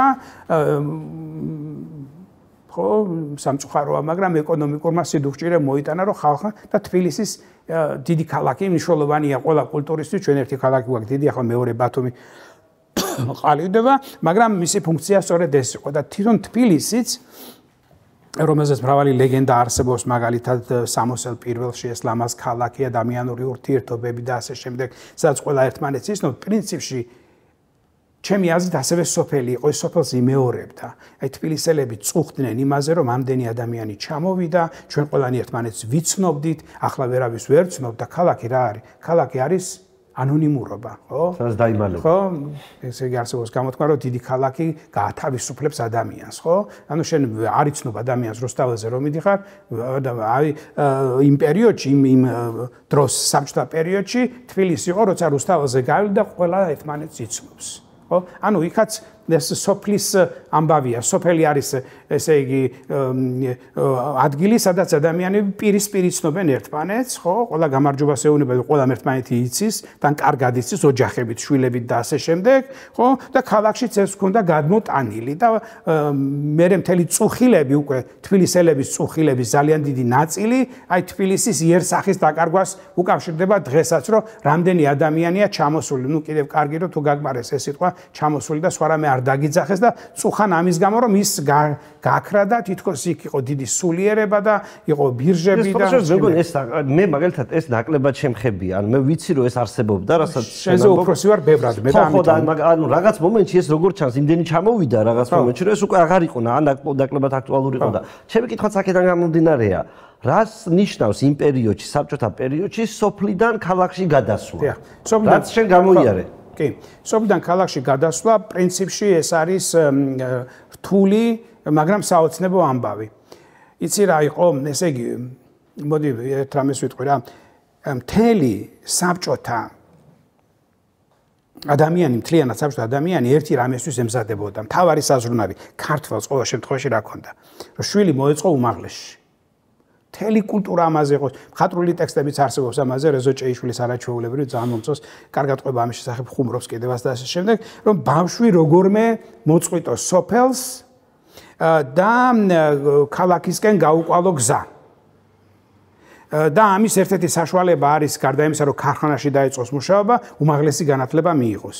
და მთელი კულტურა იყო, ახლა მე პროფესორი ვარ, ახლა ჩემს სოფელში რომ ჩავდივარ, ადამიანები პატივცემენ, როგორც მათ ესე იგი მკვიდრს იქაურს, მაგრამ მე არა მაქვს ის ესე იგი შარავანდედი, რომ მე შემიძლია მისაღებ გამოსდებს კომისიაში არა ვარ და არც არის გაუქმდა ეს საშინელება და ჩვეულებრივ ჩემს ნათქვამსაც შეიძლება დიდი ესე იგი ავტორიტეტი არ მქონდეს იქ მიუხედავად იმისა რომ შეიძლება შენი გადაცემით დამინახავენ სხვაგან უნახი ვარ და ასე შემდეგ ეს არ მუშაობს მაგრამ წარმოიდგინე ძველი დრო რო იყოს მე იქიდან წამოსული ვიყო და პროფესორი ვიყო კომისიაში რა მოხდებოდა მოხდებოდა ეს რომ მე ვიქნებოდი თაყვანისცემის ობიექტი რომ მე ესე იგი რატომ რაღაც ინსტრუმენტი მაქვს რომლითაც მე ვიღაცის შვილს იქ მოვაწყობ ხო ეს ჭიპლარი გადაიჭრა თავის დროზე ძალიან მტკივნეული იყო ქართველი ხალხისთვის სხვა შორის ამ ეროვნული გამოცდების ამბავი იყო მენტალიტეტის პრობლემა იყო 1000 ლეგენდები არსებობდა რომ იმ ტესტებში წერია რომ უფროსებს პატივი არ უნდა სცენ ავტობუსში ახალგაზრდა ადგილი არ უნდა დავდე ლეგენდები და მთელი ბოდვები იყო ამ თემაზე რა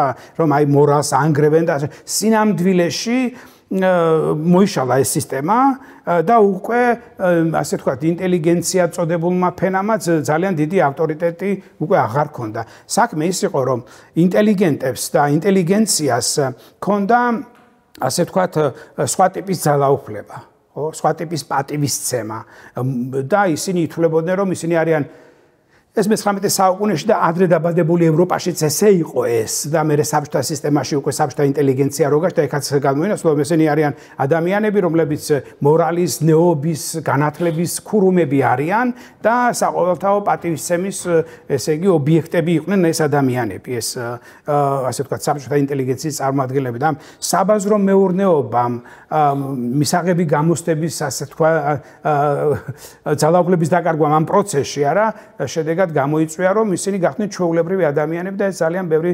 მტკივნეული იყო და სხვა შორის ეს არც თუ ისე, ასე ვთქვათ, უმტკივნეული იყო ჩვენი ქვეყნის უახლეს ისტორიაში რა. ამ ხალხის უკმაყოფილება იმით, რაც მოხდა, თუნდაც აი ამ პრივილეგიის დაკარგვით. რა სიტულები აქვს სოფლიდან ქალაქში წამოსვლას და რა არის გზები, როგორ მოდის ახალგაზრდა ადამიანი თუ ძველგაზრდა როგორც აღნიშნეთ, პირველი ეს არის ჩაწერილია.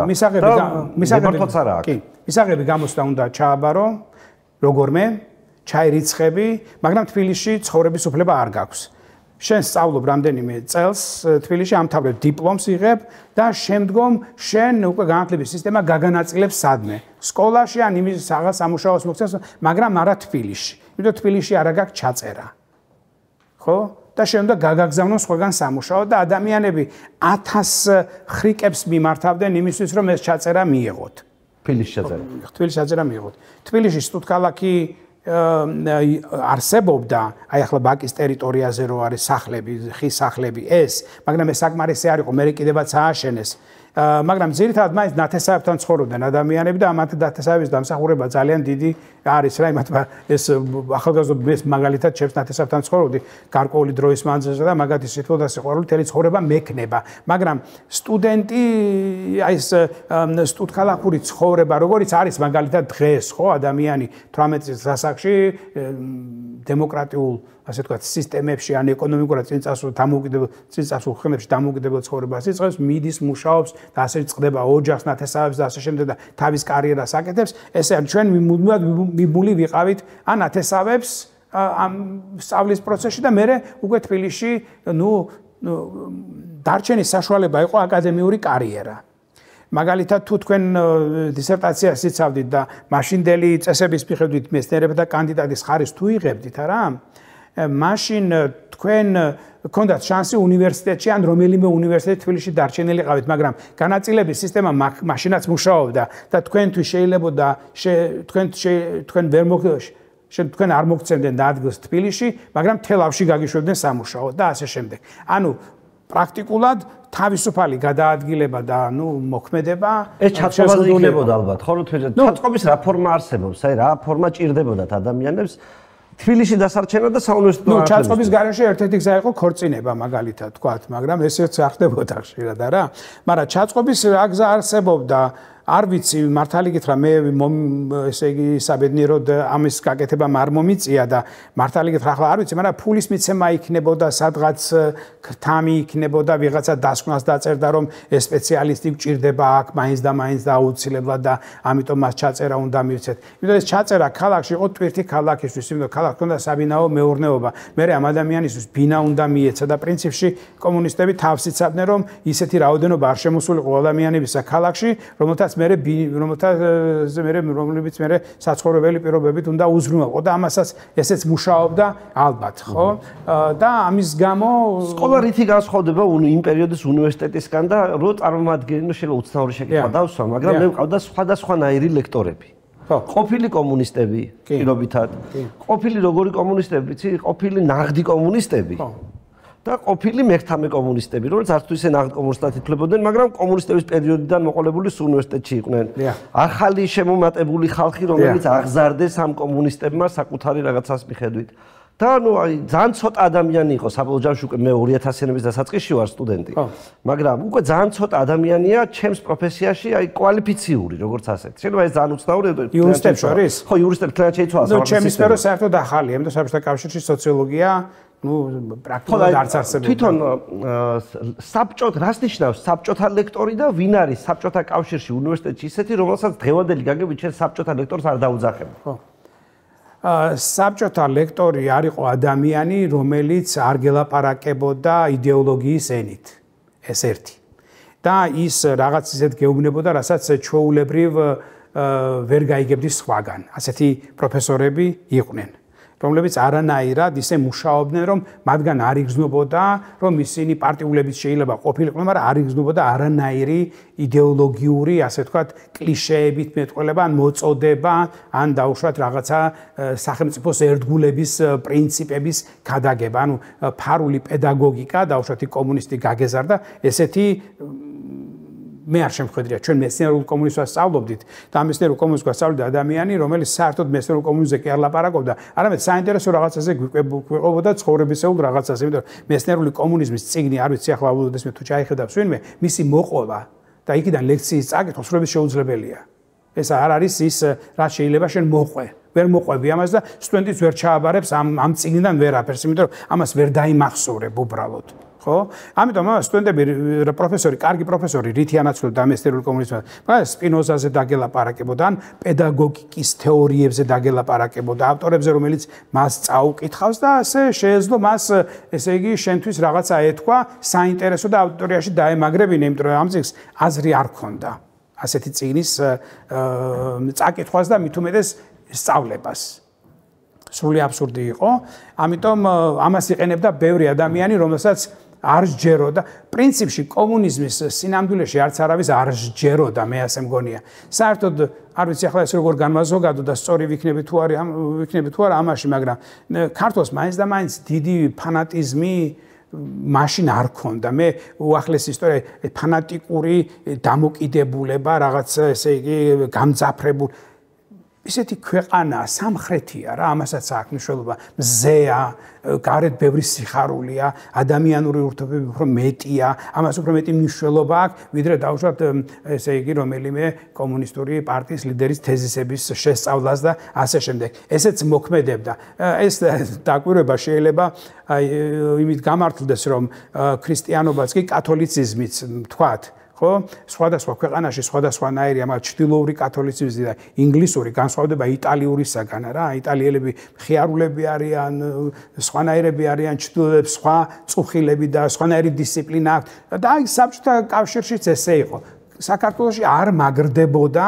არ ესე იგი არ მყარდებოდა ეგეთი დისციპლინა რომელიც ადამიანს თლიანად აქცევდა ამ სისტემის ნაწილად ვერ დაამყარებდი ამას თუნდაც იმის გამო რომ სუფრა დალევა ღვინო ურთიერთობები და ურთიერთობის წესები სტუმარ მასპინძლობა და ასე შემდეგ ხო ესენი მუშაობდა ყველაფერი სისტემის საწინააღმდეგოდ მე ერთი სტატია მაქვს ქართულ სუფრაზე რომლის გამო ბევრი უსიանობა შემხვდა, მაგრამ ახლა ვფიქრობ, რომ ეს ქართული სუფრაც კი პრინციპში იყო სისტემასთან დაპირისპირება რეალურად.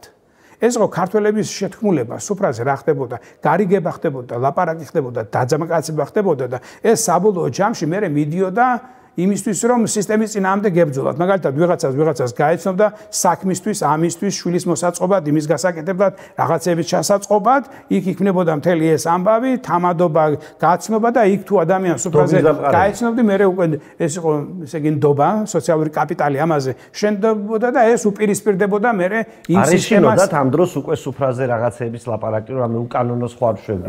რაც ახლა 30-იან წლებში ხომას ვერ იზამდა.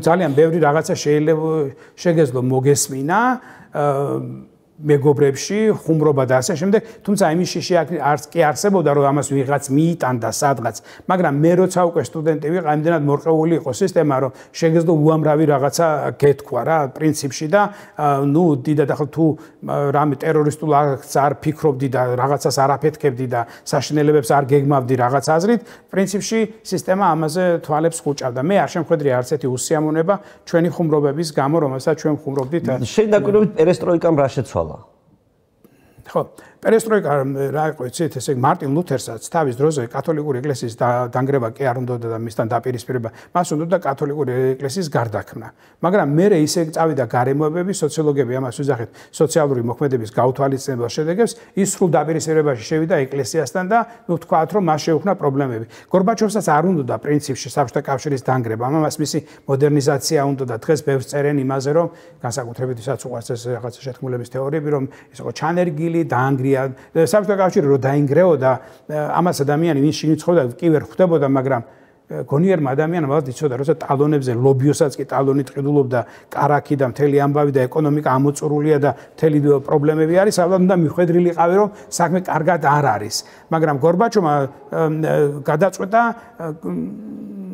რუსული კომუნიზმისთვის ადამიანური სახე მიეცა და როგორც კი ერთი ჭანჭიკი გადაატრიალა და ერთი ესე იგი ასე ვთქვათ მოასუსტა, ჩამოიშალა მთელი სისტემა, იმიტომ რომ ის არაფერზე არ იდგა. სინამდვილეში არაფერზე არ იყო. იქ არ იყო ადამიანური ინტერესი, იქ არ იყო თავისუფლება და ამაზე უარი თქვეს ადამიანებმა ძალიან სწრაფად და პროცესი წავიდა როგორც დომინოს პრინციპივით წავიდა დაინგრა საბჭოთა კავშირი სწორედ ამის გამო და არა იმის გამო რომ იქ დაუშვათ ხო, ნავთობის ფასი ცხადია, ავღანეთის ომი და ასე შემდეგ რაღაც ეკონომიკური ფაქტორები ცხადია მოქმედებდა, მაგრამ ეს სისტემა ოდესმე დაინგრეოდა. ხო, ჩინური სისტემა ხომ უკვე განსხვავებული არა, ჩვენ ვხედავთ ჩინეთის საბაზრო ეკონომიკას და ჩინეთის კომუნისტური პარტია მართავს ჩინეთს, იქ საბაზრო ეკონომიკას. აი ეს მოდელიც კი ვერ შექმნეს რუსებმა, ვერ შესთავაზეს, ესე იგი, ადამიანებს დაუშვათ სისტემის შესანარჩუნებლად და მეორე, რა ძალიან რამაც ეს გამოიწვია ეს ნგრევა პერესტროიკის დროს, ეს იყო ნაციონალიზმი. რომელიც როგორც ესე იგი კომუნისტურმა ინტერნაციონალიზმმა ნაციონალიზმი ვერ დაამარცხა. როგორც კომუნისტურმა ეკონომიკურმა და პოლიტიკურმა სისტემამ ადამიანის ეგოიზმი ვერ დაამარცხა, ასევე კომუნისტურმა სისტემამ ნაციონალიზმი ვერ დაამარცხა, ხო? ჩვენ რომელი პოეტები გვიყვარდა ჩვენ ახალგაზრდებს, ხო? ისინი ვინც საქართველოზე წერდნენ, საქართველოს წარსულზე, ხო? მე მახსოვს ახლა გამახსენდა ახლა თავში წამომიტივდი და მურმან ლებანიძის ლექსი მეშინია, სადაც მურმანი წერს რომ მურმან ლებანიძე რომ აი ცარიელი ადგილები, ბარისახო რაღაცა, ვინმე რომ მოვიდეს და იქ დაიკავოს ეს ადგილი და დასახლდეს და ეს შიშები ნაციონალური ასევე გაქრობის და ასე შემდეგ და ეს იყო ძალიან სერიოზულ ზეგავლენას ახდენდა ჩვენზე. ჩვენ არცეც არ გვიყვარდა ეს პოეტები, რომლებიც წერდნენ ლენინზე, სტალინზე და ასე შემდეგ, ხო? ჩვენ არ მოგწონდა ეს, ჩემს თაობას არ მოსწონდა, ახალგაზრდებს არ მოსწონდა. ახალგაზრდები სწავლობდნენ იმას, რაც ეხებოდა, აი, ნუ სიყვარულის თემა მოგეხსენება უკვდავია და ყოველთვის იქნება, მაგრამ პატრიოტიზმი და ნაციონალიზმი და ზოგჯერ ხშირად მე ვიტყოდი, რომ ეს ნაციონალიზმი საუკეთესო სახითაც არ იყო წარმოდგენილი ჩვენი შიშების გამო. ჩვენ გვეშინოდა გადაგვარების ასე უნივერსიტეტში ხდება ამის კულტივაცია ნაციონალიზმის. უნივერსიტეტში ხდება ამის კულტივაცია, უნივერსიტეტი არის ამის ადგილი, სადაც ნაციონალიზმი არის. საყოველთაოდ არა, მაგრამ აი მაგალითად ფარულ პედაგოგიკაშია პროფესორს თუ დაუმეგობრების გელაპარაკება, აუდიტორიაში საუბრობს ნაციონალურ თემებზე საუბრობს. სხვა შორის უნდა ითქვას, რომ წინააღმდეგობრივ რამეს ვიტყვი, მაგრამ მაინც ვიტყვი ამას, რომ კომუნისტებიც მერე მოგვიანო პერიოდის კომუნისტები კარგი ნაციონალისტები იყვნენ, სხვათა შორის. ჭყალებში ვამბობ ამ სიტყვას. და ბევრი ნაციონალური პროექტი შექმნეს მათ. აი და მე ვიტყოდი, რომ არა მარტო ნაციონალური, არამედ ტრანსნაციონალურიც. მაგალითად, ასეთი იყო იბერიულ კავკასიური ენათმეცნიერება. იბერიულ კავკასიური მე ენათმეცნიერი არა ვარ, მაგრამ სოციოლოგიურად რო შევხედო ამ სოციალური მეცნიერების ესე იგი თვალთახედვით ამ მოვლენას, ხო? ნუ რა იყო ეს იბერიულ კავკასიური, იბერიულ კავკასიური ენათა ჯგუფი არსებობს, ცალკე ჯგუფია, რომ კავკასიური ენები მონათესავე ენები არიან, მაგრამ მე როცა ჩავიხედე გარკვეულ ტექსტებში და ადამიანებსაც ვესაუბრე, პრაქტიკულად ეს იყო პოლიტიკური პროექტი. სადაც საქართველოს აი ამაში ქონდა ამ პროექტში ქონდა ცენტრალური ადგილი, რომ თბილისი კვლავ გამხდარიყო და საქართველოს გამხდარიყო კავკასიაში, ასე ვთქვათ, წამყვანი ქვეყანა. ხო, რომ აი საქართველოს, რომელიც ამ კავკასიას აერთიანებს. არის ერთი მოსაზრება, არ ვიცი ახლა კარგად გამოვთქვამ თუ არა ამას და ხედავ რომ დავიღალე საუბრითაც და არ ვიცი რამდენად საინტერესო იქნება, მაგრამ იცი რა ანალოგია მინდა მოვიყვანო. ოჯახში არის ხოლმე ერთი ადამიანი, რომელიც თქვა ფსიქიკურად კარგად არ არის. ხოლმე, ხდება ხოლმე ესე რა? პრობლემა აქვს რა? ჯანმრთელობის, ასე ვთქვათ. და მთელი ოჯახი ემსახურება იმას, რომ ამ ადამიანს რაღაც ისე მოექცნენ, რომ ეს პრობლემა არ გამოვლინდეს, დაწყნარდეს, დამშვიდეს. ის რაღაცა შეიძლება რაღაცა ბოდვითი იდეები ქონდეს, რაღაც გარბის, მიდის, მაგრამ ოჯახის ლოს მის ესე იგი ასე ვთქვათ, შექმნას მის ირგვლივ სარტყელი, რომ ის რა სიმშვიდეში ყავდეს. აფხაზები იყვნენ ესეთი ჩვენ შემთხვევაში. აფხაზების ჩასაბმელადაც შეიქმნა ჩემი აზრით. თავარი ამბავი იყო აფხაზური ამბავი.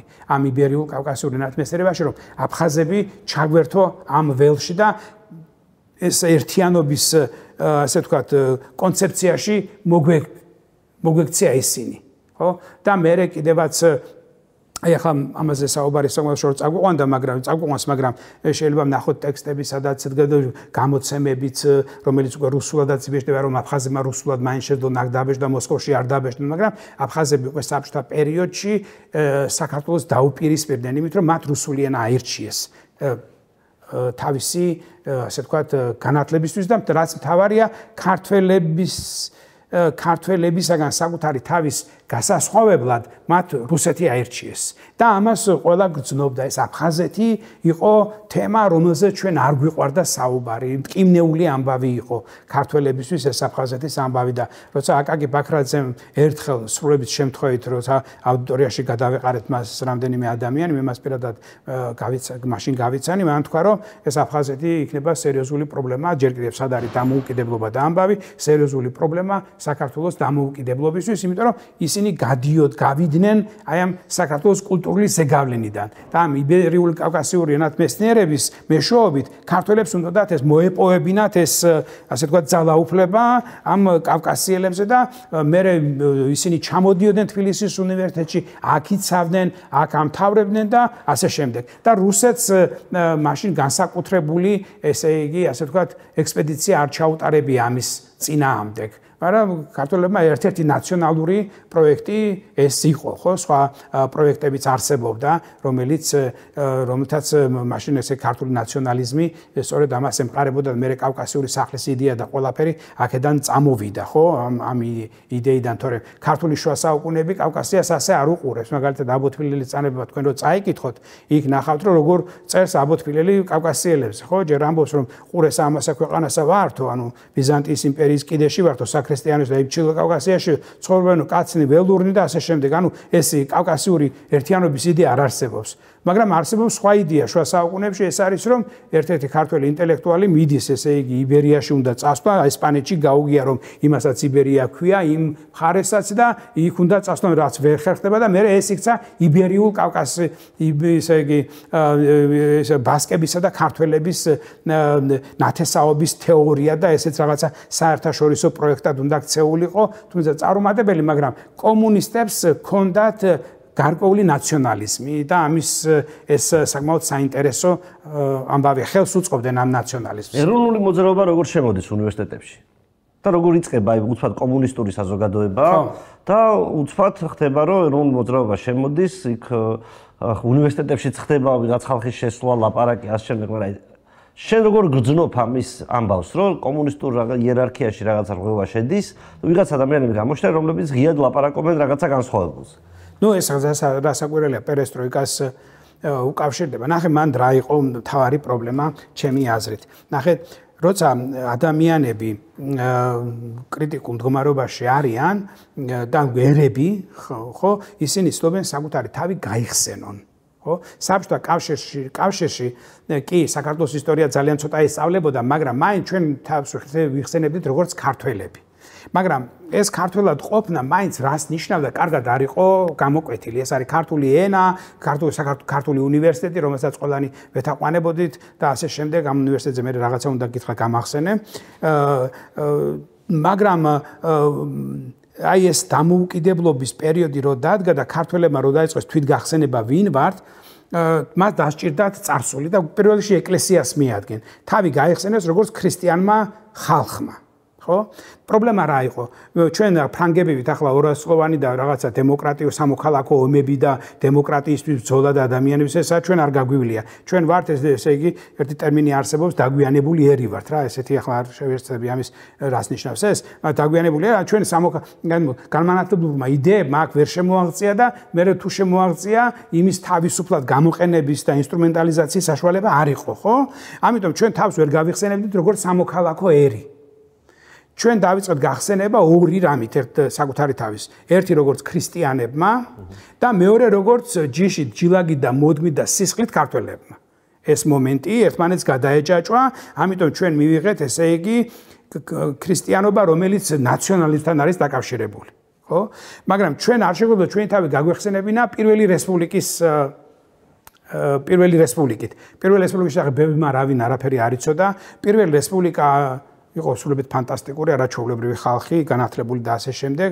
ეს პროექტი შეიძლება შენ არ მოგწონს, რაც იყო, სოციალისტები იყვნენ ისინი, მაგრამ ილიას პროლები მოვიდნენ ხელისუფლებაში. არა, მე გეუბნები, ესე იგი, ამ შემთხვევაში მორალური შეფასების პროლები ზუსტად, თორე ის ფიზიკურად შეიძლება მათ არ მოუკლავთ.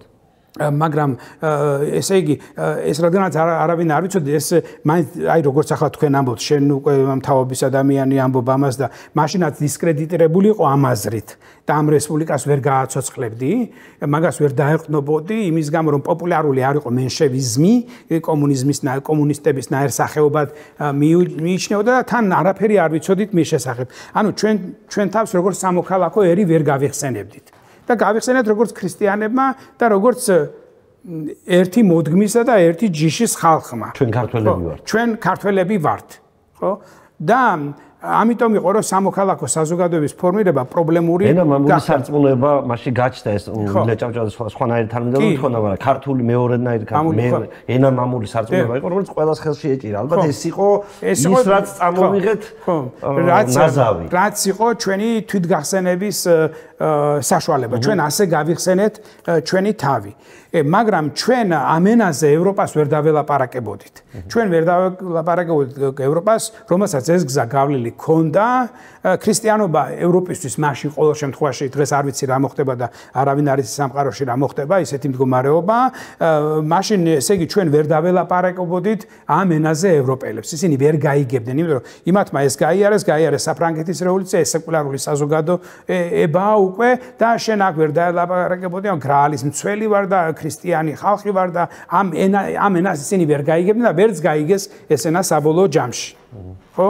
ეს იყო პრობლემა მაგრამ აი უნივერსიტეტში როგორ გაჩნდა მე უნივერსიტეტში ყოველთვის ვიყავ დისიდენტები ადამიანები ინდივიდების მოქმედებას აქ ძალიან დიდი მნიშვნელობა რა აკაკი ბაქრაძე ასწავლიდა ხო დისიდენტები გვესმოდა სვიად გამსახურდია კოსტავა ეს სახელები და გვარები გვესმოდა ჩვენ მე მახსოვს 1986 წელს გამოვიარე მეტრო რუსთაველთან და მეტრო რუსთაველთან ახლა გალავანი რო არის მე მგონი კოსტავას ეზო ახლა არ მინდა ვთქვა რომ ეს კოსტავას არ ვიცი და იმიტომ არ მინდა მას ვთქვა რომ მან ეს გააკეთა იმიტომ რომ არ ვიცი მაგრამ ზევიდან თავზე დამეყარა და მეც მოქალაქეებსაც პატარა ფურცლები სადაც საქართველოს დამოუკიდებლობის კომიტეტი რაღაც არსებობს და ესეთი რაღაც მოქმედებები იყო ქუჩაში ხოლო უნივერსიტეტში ესე იგი ნაციონალიზმით იყო ხალხი გაჟღენთილი ცხადია ხო ეს იყო ასე ვთქვათ კომუნისტური იდეოლოგია იყო ერთგვარი საფარველი ხო რომელსაც არავინ არ ენდობოდა და იმის ქვეშ დუღდა ეს ნაციონალიზმი და როგორც კი პატარა შანსი გაჩნდა ეს საფარველი გადააგდო წინა პლანზე წამოვიდა ნაციონალიზმი და მე ვიტყოდი ნაციონალიზმებიც კი სხვადასხვანაირი წარმოდგენა ნაციონალიზმისა და უკვე უნივერსიტეტი გახდა ამის ესე იგი მთავარი ეპიცენტრი, ხო? მაგრამ ამ უნივერსიტეტის ამბავში ის არის რომ ესე იგი კითხე უნივერსიტეტში როგორ მოდიოდა ადამიანი, როგორ აბარებდა და ასე შემდეგ ამაზეც მქონდა საუბარი. ახლა ბევრისთვის საწყენი იქნება, მაგრამ მე მახსოვს ქართველები რას ვერ უვლიდნენ იმ ეპოქაში. ეს იყო საჯარო დაწესებულების ტუალეტები. საბჭოთა კავშირის დანგრევამ დაარსდა ისე დიდი ხნის დაადრე ერთი პროფესორი ჩამოიყვანა ჩემმა მეგობარმა გერმანიიდან უკვე რაღაცა მოძრაობები შეიძლებოდა გვარიც მახსოვს ამ ადამიანის ცნობილი მკვლევარია ნიჩეს ფილოსოფიის გვარად საფრანსკია თუ არ მეშლება რომელიც იმ აუდიტორიაში რო ფიზიკოსების ხარეს რომ მიდიხარ მეორე კორპუსში იქ ერთი დაბა აუდიტორია არ მახსოვს ახლა ნომერი იმ აუდიტორიაში ჩვენთვის წაიკითხა ლექცია ჩვენ შინით ვიყავით სტუდენტები თელი დერეფანი გაჟღენთილი იყო ტუალეტის სუნით ყარდა იქაურობა და აუდიტორიაშიც კი აღწევდა ეს. ამაზე არავის რეაქცია არ ქონდა.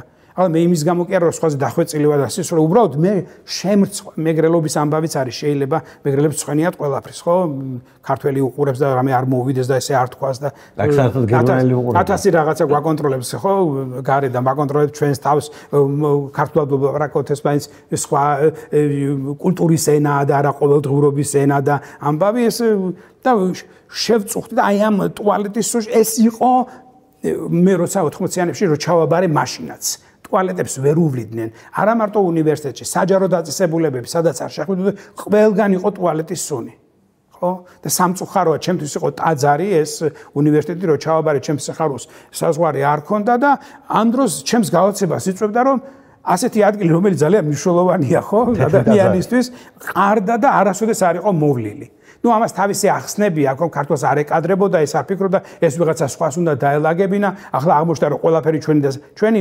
მენტალიტეტი და ჩვენი განწყობები ძალიან შეიცვალა ბოლო დროს. ახლა საჯარო სივრცეებში ტუალეტები ასე თუ ისე მოვლილია და თუ სადმე რაღაცა ეგეთი ხდება, არის საყოველთაო განჯის საგანი, რომ ატოა ეს არ იყო მაშინ.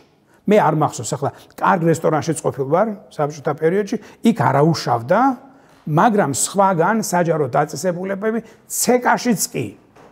ცეკას შენობაშიც კი არ იყო ეს საქმე მოწესრიგებული და ეს ჩემს იმას რა ქვია, მეხსიერებაში დარჩა იმ ტუალეტის ხახალდის არქონასთან ერთად ამაზე მინდა ვიხუმრო, რომ საბჭოთა ადამიანის უკანალზე საბჭოთა პრესას მთლიანად წაიკითხავდი. იმიტომ რომ არ იყო ტუალეტის ხახალდი რა და ამას ესე იგი ეს არავის არ ახსოვს და ამაში ვცხოვრობდი და ეს ენატრება ძალიან ბევრ ადამიანს, რომ იქ დაბრუნდეს, იმიტომ რომ ის იყო ახალგაზრდობა, მაინც იმედები იყო, ჯანსაღები ვიყავით ფიზიკურად, შეგვეძლოთ, ასე შემდეგ და იმას მივტირი ვართ. მე მაგალითად პირადად არ მივტირი არაფერს იმას, რაც იმ ეპოქაში, იმ ყოფაში ჩვენ გქონდა. ხო, ეს იყო ციხე რეალურად, ხო, მეტაფიზიკურად შეიძლება ყოველთვის ციხეში ვართ, არასდროს არ არის აბსოლუტური თავისუფლება, ხო, მარკიზ დე სადიც კი ციხეში მოამწყვილეს, იმას იმდენი თავისუფლება უნდოდა, რომ ვერცერთმა რეჟიმმა არ მიიღო მისი ეს ავადმყოფური ბუნება, მაგრამ ის იყო მაინც საბჭოთა სისტემა, მაინც იყო ციხე, სადაც ადამიანები ყველგან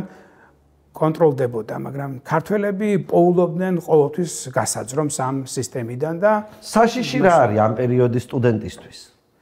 საშიში ამ პერიოდის სტუდენტისთვის ცხადია, რომ არის რამე ისეთი არ თქვა ცხადია, მაგრამ ეს მაინც პოლიტიკურ ამბავს უკავშირდება, ხო? არ წამოხსდეს და ვინმე მსადმე არ მიიტანოს ეს. ეს არსებობს? ეს არსებობს, ჩემი ყოველ შემთხვევაში, ჩემ დროს ეს შიში იყო. მე ამას თუ მიიტანდნენ, ეს როგორც ამბობენ, მე ამას უშიშროება იყენებდა ასეთი სტუდენტის დასაკერად. კრიტიკოს აქცევდა უკვე თავის მომხრედ ხელს მოაწერინებდნენ, თუ არა დაგიჭერდა, ასე შემდეგ და ბევრი აღმოჩნდა, ასე თურმე მე არა ვარ ახლა თავს ვერ დავდებ ამაზე, მაგრამ ერთ-ერთი ამბავი ეს იყო რა, პოლიტიკური ლოიალობა უნდა დაგეცვა, ხო? უნდა ჩატეულიყავი შენს ასე ვთქვათ, პოლიტიკური სისტემის დისკურსში მაინც, ხო? ხმამაღლა ვერ იტყოდი, მეგობართან კი. სამზარეულოში იტყოდი, ასე შემდეგ, ხო? ბევრს ამბობენ ხრუშოვმა დაანგრიაო საბჭოთა კავშირი, გაგიგია ალბათ, ბევრს ამბობენ, რომ პირადი სივრცე გაუშვდა ადამიანს, კომუნალური ბინები არ იყო. და ასე შემდეგ. ამ ჩვენ პატარა ლოკალურ ჯგუფებში ყველაფერს ვამბობთ, რაც საჯარო სივრცეში რაიმეს თქმა, ადამიანი ყველა ერიდებოდა და ეს იყო საშიში, ეს ამბავი იყო საშიში ამბავი, რომ პოლიტიკური სისტემის დარტყმის ქვეშ არ აღმოჩენილიყავი და მე ნებისმიერ რაღაცას გაგიკეთებდა სისტემა. 9 აპრილის კონტექსტი მინდა გკითხო, მე ვიცი რომ შენც ხარ 9 აპრილის მონაწილე ზოგადად და მინდა როგორ მივედით 9 აპრილამდე იმ პერიოდის თვალით დანახული, თან დღევანდელი კრიტიკული გააზრებით, აი რაღაცნაირად ერთმანეთს დაუკავშირო. რა სულის 9 აპრილი ქართველი ხალხის ცხოვრებაში და იმ დღეს რა ხდებოდა როგორც მონაწილე ამ შემთხვევაში? იმ დღეს ხდებოდა ის, რომ 9 აპრილს ძალიან ადრე შევიკრიბეთ ჩვენ გარკვეული რაოდენობის ხალხი, ბევრი ადამიანი, ჩემს გარდა უამრავი, მაგრამ რაც ჩემი ავტომატებოდა სიხარული გამოიწვია, ამ ხედავ რომ რუსთაველის პროსპექტზე რომელიც გადაკეტილია, მოდის ჩემი საყვარელი მასწავლებელი გურამ თევზაძე თავისი განუყრელი პატარა ეგრეთ წოდებული პაპკით და ისე გამიხარდა ეს მე ჩემი მასწავლებელი ვიყო და ვიცოდი პატივისცემდი მას და ყველას გვიყვარდა და ეს პატივისცემა ჰქონდა მის მიმართ, იმიტომ რომ ის არ იყო ჩვეულებრივი, ესე იგი ადამიანი, მისგან ცოდნას ვიღებდით და ეს იყო ძალიან დიდი სიხარული და ბევრი ჩვენი მასწავლებელი გამოჩნდა, აი ნიკო ჭავჭავაძე, ისინიც გვაგულიანებდნენ ამაში რა, ესე იგი ასაკიანი ხალხი ჩვენი პროფესორები, რომელსაც ჩვენ ამას არ ველოდებით, იმიტომ რომ გონია თანამდებობის პირია, პროფესორია და ახლა აქ ბევრი აღმოჩნდა იქ. 9 აპრილს თქვენ რატო შეიკრიბეთ? თქვენ რისთვის მიდიხართ იქ? რა გინდა? იცი რა არის? როგორ არის? ახლა კი ძნელი ამის თქმა და შეიძლება ეს საწყენიც კი იყოს, მაგრამ პრინციპში რეალურად კარგად არ ვიცოდით რა ხდება. იცით, ქართულს რა ეგონა, რა გონია საერთოდ. რომ ქართველად ყოფნა საკმარისია იმისთვის, რომ ყველაფერი გააკეთო და ჩვენ გვეგონა რომ აი ქართულს ეგონა რომ სამყაროს ცენტრია, მოკლედ. აი ეს შეგნება ქონდა ქართულს. ესე იგი, სხვას ჩვენ ვერ ხედავდით. ჩვენ გოგონა რომ საქართველო საოცარი ადგილი, რომელსაც ყველაფერი ეს შეიძლება პოზიტიურიც კი იყო იმ ბრძოლაში, იმ დაპირისპირებაში. მაგრამ აი ჩემ თავზე ვიტყვი, მაგრამ მე კარგად არ წარმომედგინა რა მოხდებოდა სინამდვილეში. მე კარგად ხედავდი, უკვე საკმაოდ დიდი ვარ, ხედავდი რომ სისტემა ინგრება, რაღაც ახალი უნდა შეიქმნას, მაგრამ ამ ახალის კონტურები როგორი იქნებოდა, ან რაში შეიძლებოდა მე შევსულიყავით, არ ვიცოდი. ახლა ვიცი რომ ყოველი ესეთი ამბავი თუ სამე სოფლიოში კიდევ მოხდება, ყოველთვის სამოქალაქო დაპირისპირებაში გადავა და მის უკიდურეს ფორმაში სამოქალაქო ომში და ასე სამწუხაროდ ასე ყალიბდებიან ერები. ანუ აი ამ დემოკრატიზაციას ყოველთვის ესე იგი ნათელი მხარე კი არ აქვს, მას აქვს თავისი ბნელი მხარე და ეს ბნელი მხარე ის არის, რომ დემოკრატიზაციის პროცესში მოქალაქეები ერთმანეთთან შეიძლება დაუპირისპირდნენ და რაც მოხდა კიდევაც. მაგრამ ეს არაფერი არ ჩანს. ეს იყო ზეიმი რომ ჩვენ რაღაცას გრძნობდით გაუგებრად პირადად მე, რომ რაღაცა თავისუფლების ჰაერი უბერავს. ამისთვის მივდიოდით ჩვენ. რომელშიც მთელი ქვეყანა შევა ამ თავისუფლების ჰაერი, გაივსება მთელი ქვეყანა და ჩვენ რაღაცა ესე იგი ის რაღაცა ისტორიები, რომელსაც გვასწავლდნენ, რომ ოდესღაც დიდი ვიყავით და წარმოსახვიდი რუკა თავში რო გვაქვს იქიდან და აქამდე ნიკოფსიიდან და იქამდე ძლიერი საქართველო და ეს ყველაფერი დუხს შიგნით ხო? უბრალოდ არიცი შენ ემოციაში ხარ და არიცი რა იქნება. აი ამ ემოციაზე პასუხი იყო ის რუსული, ესე იგი, რეპრესია და ის რაც რუსებმა გააკეთეს, რუსულ საბჭოთა ჯარმა გააკეთა მაშინ, ხო ამდენი ადამიანი დაიხოცა და ასე შემდეგ, რაც მათ გააკეთეს, ის იყო, ესე იგი, მაშინ შეიძლება ამ ემოციიდან გამოვედი და პირველად დავფიქრდით, მე მაგალითად, პირველად დავფიქრდით, რომ არც თუ ისე უსაფრთხოა ის, რასაც ჩვენ ვეწევით. ხო? აი ამ საფრთხეს ბევრი რო ვიყავით ყველანი ერთად, აი ესე არ იგრძნობოდა, მაგრამ ამ დარტყმის შემდეგ ყველამ ვიგრძენით, რომ მე ვიგრძენი პირადად და ვისაც მე ვესაუბრებოდი, რომ ესე ასეთნაირად რბილად და მსუბუქად ეს პროცესი არ წავა. მაგრამ მაინც არ ვიცოდით ბოლომდე ეს როგორ განვითარდებოდა ეს მოვლენები, ეს აფხაზეთი ყოველთვის იყო რაღაცნაირი პრობლემა, მაგრამ სამაჩაბლო ესე არ იყო გამოკვეთილი მაშინ ეს პრობლემა, ესენი პრინციპში არც ვიცოდით, არც არავის გეგმა ჩვენ არ ქონდა, ახალგაზრდები ვიყავით და არ ვიცი მეთაურებს ქონდათ თუ არა ეს გეგმა და ხედავდნენ თუ არა როგორ განვითარდებოდა მოვლენები. მთელი პრობლემა მაინც ის იყო, რომ ჩვენ ხო საბჭოთა კავშირში ვიყავით, ჩვენ ხო მოწყვეტილი ვიყავით სოფლიოს ისტორიას, ასე ვთქვათ რა. ისტორიის ნაწილი არ ვიყავით, ჩვენ ევროპული ისტორიის ნაწილი არ ვიყავით, არც ევროპული ცოდნები იყო, არც სახელმწიფო მოწყობის ეს არაფერი ცოდნა არ იყო რეალურად და ემოციაზე იყო ძირითადად ეს აგებული, ეს ჩვენი, ესე იგი, ასე ვთქვათ, ბრძოლა პოლიტიკურ სისტემასთან. ნუ დღეს ალბათ იმედი მაქვს, რომ ჩვენ მეტი, ესე იგი, გონი გვაქვს, რაციონალური, უფრო, ესე იგი, ასე ვთქვათ, ცივი დამოკიდებულება გვაქვს სამყაროსთან. იმედი მაქვს, ხო? რა შეიცვალა 9 აპრილის მერე რა გავლენა მოახდინა ამ დღემ იმ პერიოდში სიტუაცია იცვლება ფაქტია. აი შენს გადაცემას ქვია ქართველი ერის დაბადება, ხო? საქართველოს დაბადება, ხო? საქართველოს დაბადება და ეს იყო საქართველოს დაბადების ერთ-ერთი მნიშვნელოვანი მომენტი. ხო? ჩვენ გაუცხობდით უკვე პოლიტიკური სისტემისაგან. უკვე ადამიანებმა, რომლებიც ადრე ვერ ბედავდნენ ხმის ამოღებას, თქვათ, და ტრიბუნებზე ვერ გამოდიოდნენ და უკვე სახელმწიფო დაწესებულებებში არ ლაპარაკობდნენ, ახლა უკვე 9 აპრილის შემდეგ ყველგან დაიწყო ღია საუბარი სისტემის წინააღმდეგ.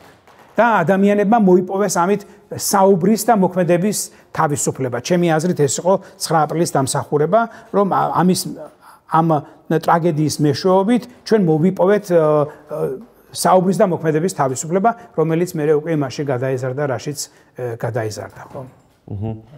საბჭოთა კავშირის დაშლის შემდეგ რა იცვლება? აი მაგალითად იგივე უნივერსიტეტებში რა იცვლება, იგივე სოფლის ცხოვრებაში, როცა შენ კავშირი გაქვს, რა იცვლება? რითი შეიცვალა? რითი შეიცვალა? ამ დროს შეიწყება ერთი საინტერესო პროცესი, ესე იგი, აქ. ნახეთ, ჩვენ ეს პრობლემა რა არის?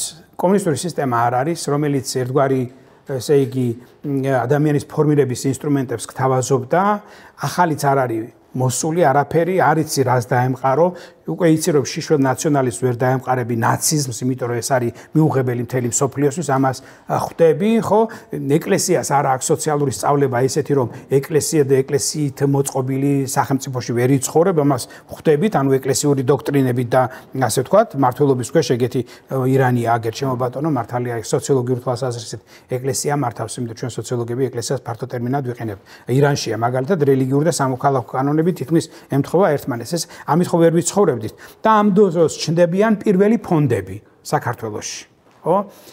პირველი ფონდები, რომლებიც გვთავაზობენ რაღაც ახალს. მაგალითად, რა არის სამოქალაქო საზოგადოება, ვიგებთ, მოქალაქის უფლებები, ადამიანის უფლებები. ესენი როგორ ჩნდება? თქვენ როგორ იგებთ ამის შესახებ? ჩვენ ვიგებთ ამას უნივერსიტეტში. მაგალითად, უნივერსიტეტში ვიგებთ, რომ ვიღაცა ამბობს, რომ აი ღია საზოგადოება საქართველოს გაიხსნა. 94 წელია და მე ვერთვებით ამაში რა, ისინიც გვეძახიან იქ, ვერთვებით და ვსწავლით პროექტების წერას და რა არის ამ პროექტის ესე იგი მიზანი. აი ჩვენ ბევრ რაღაცაზე საბჭოთა კავშირში მოხალისეობა ხო არ არსებობდა. ეს შაბათობა კომუნისტური ხო გაგიგია რა? ეს იყო სისტემის მიერ ორგანიზებული ამბავი, თორე შაბათობა აი ადამიანი თავის ინიციატივით რო გამოვიდეს პრობლემის მოსაგვარებლად საბჭოთა კავშირში წარმოუდგენელია და შენითაც რო გააკეთო დაისჯები, ხო? ამის გამო მოხალისეობა ნიშნავს იმას, რომ შენ თავისუფლად გადიხარ, შენაირ ადამიანებს ეძებ, ვისაც აინტერესებს რაღაცა პარკის მოწყობა ან ქუჩის დალაგება ან რაღაცა და ადამიანები მუშაობთ ამაზე, ხო? და ეჩნდება პირველი ბიძგები მოქალაქის ფორმირებისთვის და ეს ფონდები რო შდებიან, აცხადებენ კონკურსებს. მაგალითად, დავაფინანსებ რაღაცა ტრენინგს სამოქალაქო უფლებებზე დავუშვათ. ხო? და ჩვენც არ ვიცით კარგად ეს რა არის პროექტი, არ ვიცით როგორი წერება, და ჩემი მეგობარი თქვენც იცნობთ მაგას ხუმრობდით, ესე იგი რომ ყველა პროექტი იწყებოდა ასე საბჭოთა კავშირის დანგრევის შემდეგ და მე მთელი გაჭირვება უნდა აღეწერა რა მოხდა, და რა იყო საბჭოთა კავშირი და მე წერდი რომ აი მაგალითად, ნუ რაღაცა ტრენინგ ჩავატარებ ადამიანის უფლებებზე, რას ნიშნავს მოქალაქის უფლებები, ანგარიშვალდებული ხელისუფლება, პირველად ჩნდება ესეთი სიტყვები, რომლითაც უკვე ჩვენ ვიწყებთ ოპერირებას, ახალგაზრდები, მაშინდელი ახალგაზრდები, ხო? აი ლიბერალური დემოკრატიის ცნებები ჩნდება და საერთოდ დემოკრატია რას ნიშნავს, ხო? აი ეს ყველაფერი იქ მუშავდება და სხვათა შორის უნდა ითქვას, რომ დღეს კი ბევრი კრიტიკოსი ყავს ამ ესე იგი არასამთავრობო ორგანიზაციას, მაგრამ მე მაინც არ ვიქნებოდი მისი კრიტიკოსი, იმიტომ რომ ძალიან ბევრი რამ გააკეთეს მაშინ ორგანიზაციებს. ჩვენ გავიგეთ, როგორ არის ორგანიზებული სხვაგან ცხოვრება. მოგწონს არ მოგწონს, როგორ ცხოვრობს სამყაროს ეს ნაწილი, რომელსაც დემოკრატიები ქვია. მე გავიგე როგორ ცხოვრობს სამყაროს სხვა ნაწილი ამერიკული ფილმებით. ხო? და ვთქვათ, არა ვთქვათ ამ იმითი, მაგრამ რა კომპონენტს შეისწავლიდა ეს ეგრეთ წოდებული სამოქალაქო საზოგადოების ეს სექტორი იმ პერიოდში საერთაშორისო ცხოვრების. საერთაშორისო ცხოვრების იმდენად არა, რამდენადაც სამოქალაქო ცხოვრების. ანუ რა უფლება გაქვს შენ? ხელისუფლებას რა შეგიძლია მოსთხოვო, ხო? როგორ უნდა იცხოვრო, როგორც მოქალაქემ, რა პასუხისგებლობები გაქვს? სხვა მოქალაქეს რა პასუხისგებლობები აქვს? სახელმწიფოს რა ვალდებულებები აქვს შენ წინაშე და შენ როგორ უნდა მოსთხოვო მას? როგორ გააკონტროლო ხელისუფლება, რასრულებით წარმოუდგენელი იყო საბჭოთა კავშირში, ვინც ხელისუფლების გაკონტროლებას მოინდომებდა, იმას ან დახვდნენ, ან დაეჭერდნენ, ან მეზობლები არ გასცემდნენ ხმას, როგორც ინტრიგანს. ხო? აი ესეთი ამბავი იყო და აქედან რაღაც უნდა გამოვსულიყავით. ანუ ჩვენ უნდა შეგვექმნა ცხოვრების ახალი კონცეფცია, ყველას უნდა გაგვიაზრებინა საცხოვრებო და ამაში გვეხმარებოდნენ ეს არასამთავრობო ორგანიზაციები. ეს იყო მათი, ესე იგი, მათი მხარდაჭერა იყო, ესე იგი, ამ ფონდებისა, სწორედ რომ ამ მიმართულებით შეგვიძლია რა დამოკიდებულება აქვს ამ ხალხთან.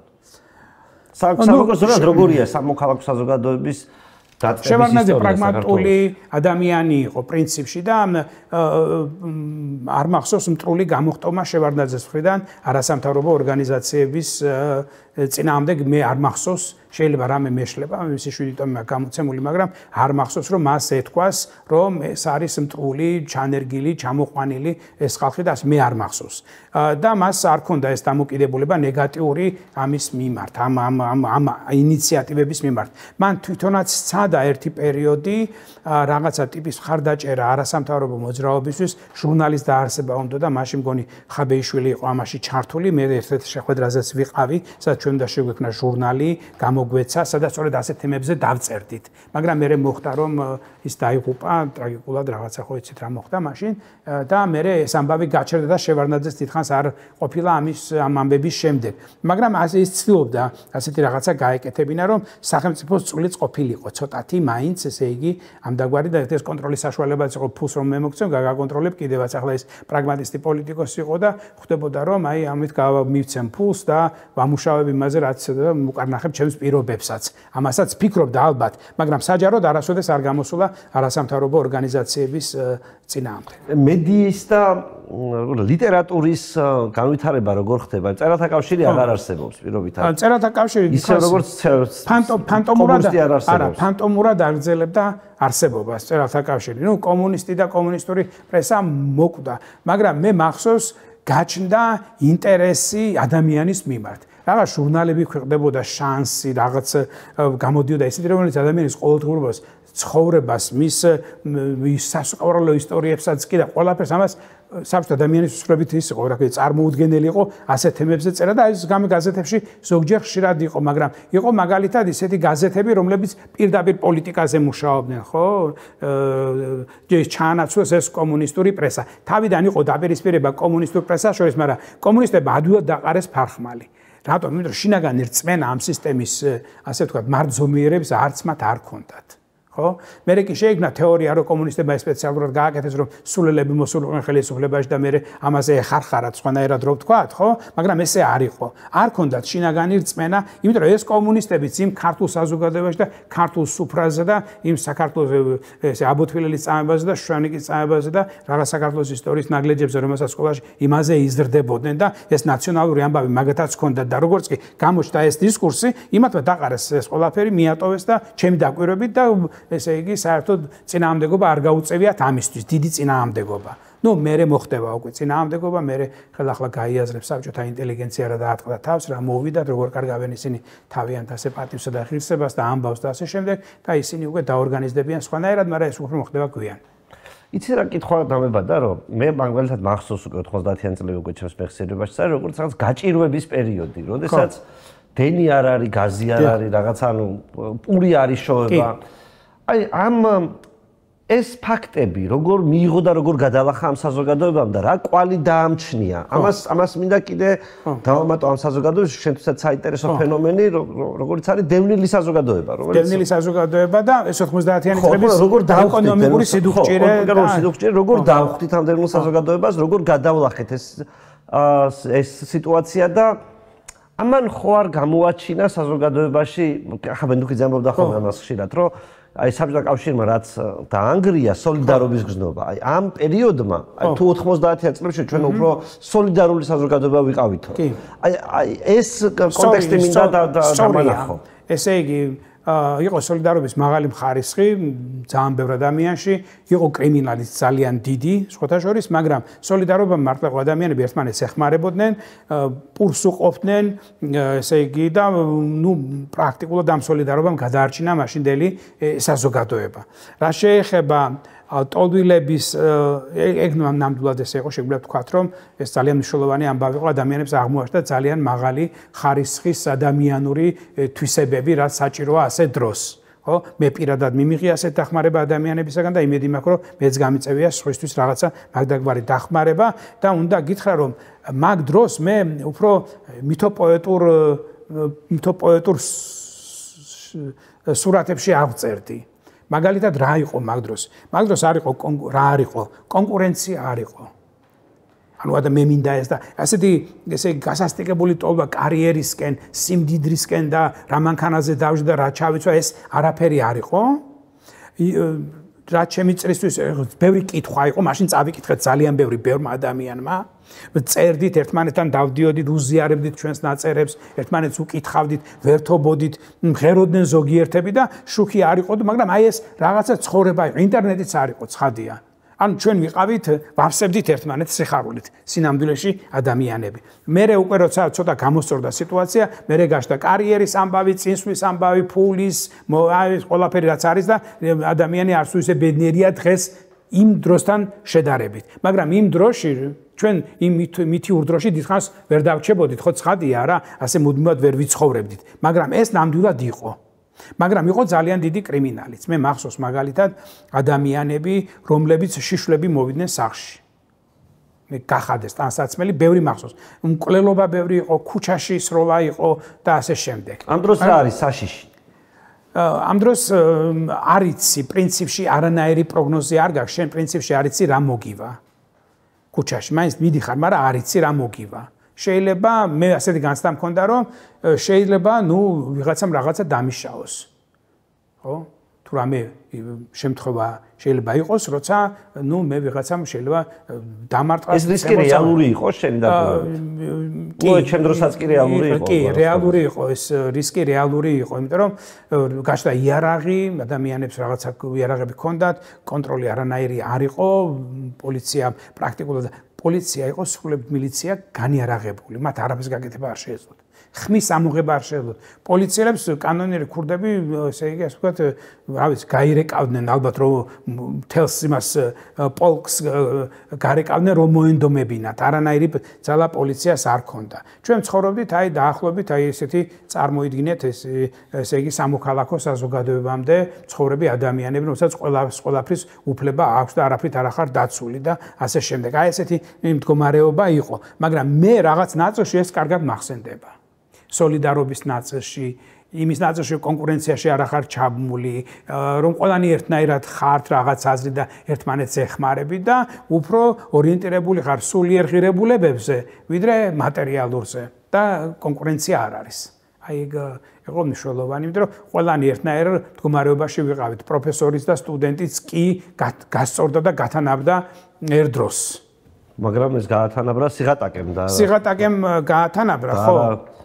და არა ხო დასაგასაგები სამოთხეში აღმოჩნდა და არა ამან ხო არ ვიცი ესე იგი მე ასე ვიხსენებ ამ დროს პრინციპში ასე ვიხსენებ ამ დროს მაგრამ ეს არ არის ის რაც ახლა მე გავიხსენ დავწერე არ არის შეიძლება განვითარების გზა იმიტომ რომ კაცობრიობა ასე ვერ იცხოვრებს მე ერთი დადებითვისებას ვხედავ 90-იანი წლების ამბავში რაც თქვენ თქვით არ ვიცი შეიძლება დამეთანხმოთ ან უარყოთ მაგრამ თუ ერთი სოლიდარობის გზნობა რაც თავარია და მეორე ის რომ სისტემის იმედი მაშინ დაკარგა ყველაზე მეტად ადამიანს სახელმწიფოს როგორც ასეთი რომელიც კომუნისტური პერიოდიდან მოყოლებული რომ ის არის ვალდებული რომ ჩემ პრობლემებსაც მიხედოს რომ რაღაცა ქნას ადამიანები გადავედით უფრო ერთმანეთის იმედადყოფნაზე ხო იმიტომ მე მახსოვს რომ ჩემ მშობლებს ვიღაც ადამიანების იმედი ჰქონდათ და არა რომელიმე სახელმწიფო უწყების და ეს რაღაცა მახსენდება იმ პერიოდის თავარ დადებითვისებად რომ სინამდვილეში ანუ მე სახელმწიფოს იმედმა და მანამდე სახელმწიფოს იმედმა კაი არაფერი მოგვიდა მე ხანი აქ იყურებ და შენი კონცეფცია კარგად მესმის მაგრამ ამ მდგომარეობაში თითქოს ვერ დარჩებიან ადამიანები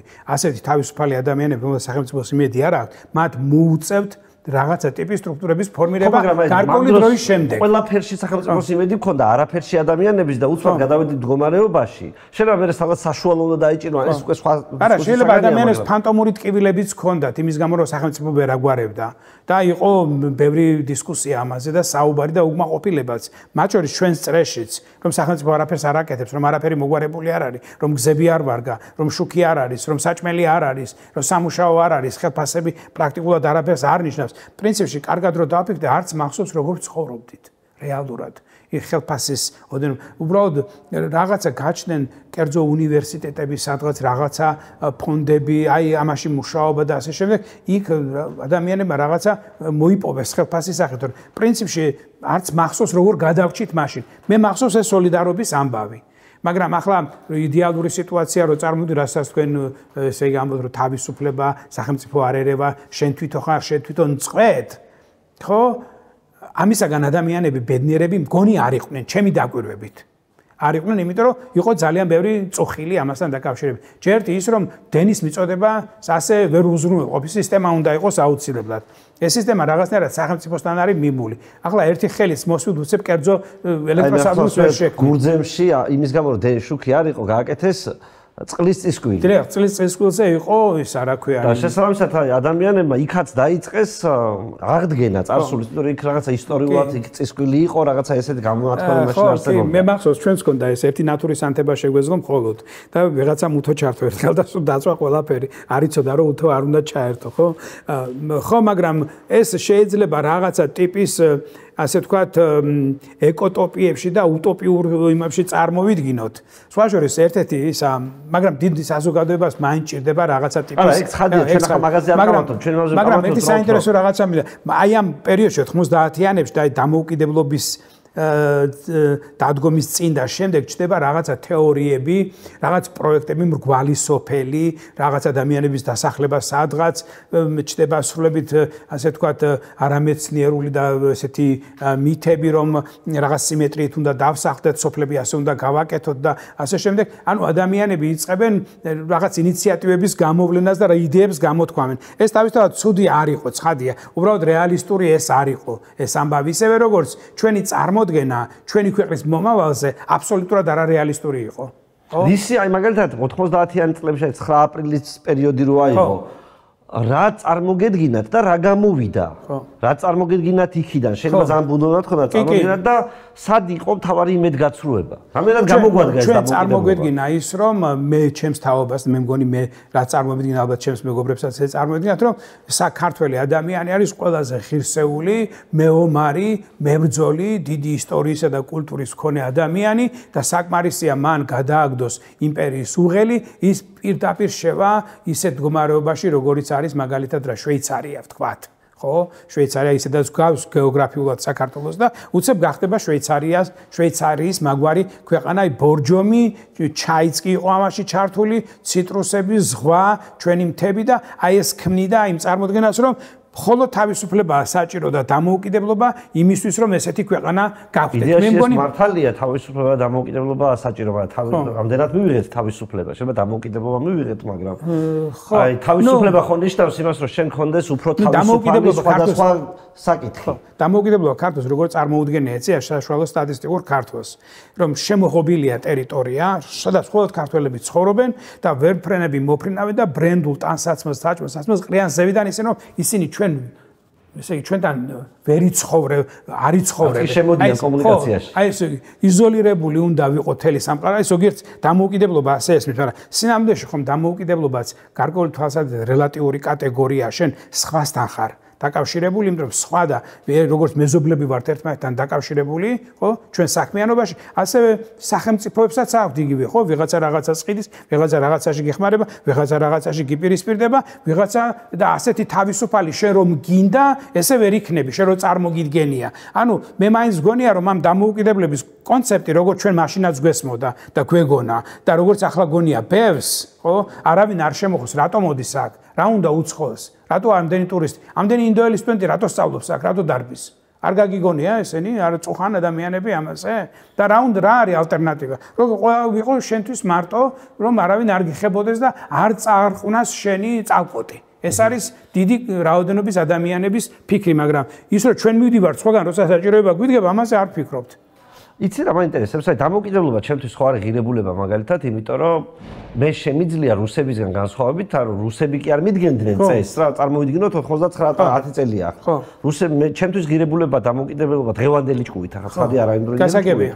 იქნებოდა ის, რომ ეს არის შესაძლებლობა, რომ მე მოვიფიქრო უკეთესი ცხოვრების წესი, უკეთესი კანონები, რაღაცა წესრიგი, რომელიც საბჭოთა კავშირში არ არის. შეიძლება სხვისთვისაც მისაბაძი იყოს. ანუ ფიზიკურად აი ამ ჭრილში აი რო ესე შევხედოთ მე მგონი იმედგაცრუებული ვარ იმითი რომ პირობითად 30 წლის განმავლობაში ჩვენ პირობითად მაგალითად სისხლის სამართლის კოდექსი უფრო გავამკაცრეთ ვიდრე კომუნისტების დროს იყო ბევრი სხვა მიმართულებით თავისუფლება უფრო წავართვით ადამიანებს ვიდრე მივეცით და მთელი პრობლემა მათ შორისაა ხო დაგეთანხმები ბევრი თვალსაზრისით ამაში ამ ასეთი ტიპის ხედვა არსებობდა თუ არა და ზოგადად აი მე დღევანდელი ამ ჭუით ძალიან აუცდებოდი იმ პერიოდის მდგომარეობას. ადამიანები მაშინ პიროვნების თავისუფლების და ადამიანის უფლებების კატეგორიებში მაინც არ აზროვნებდნენ ჩემი დაკვირვებით.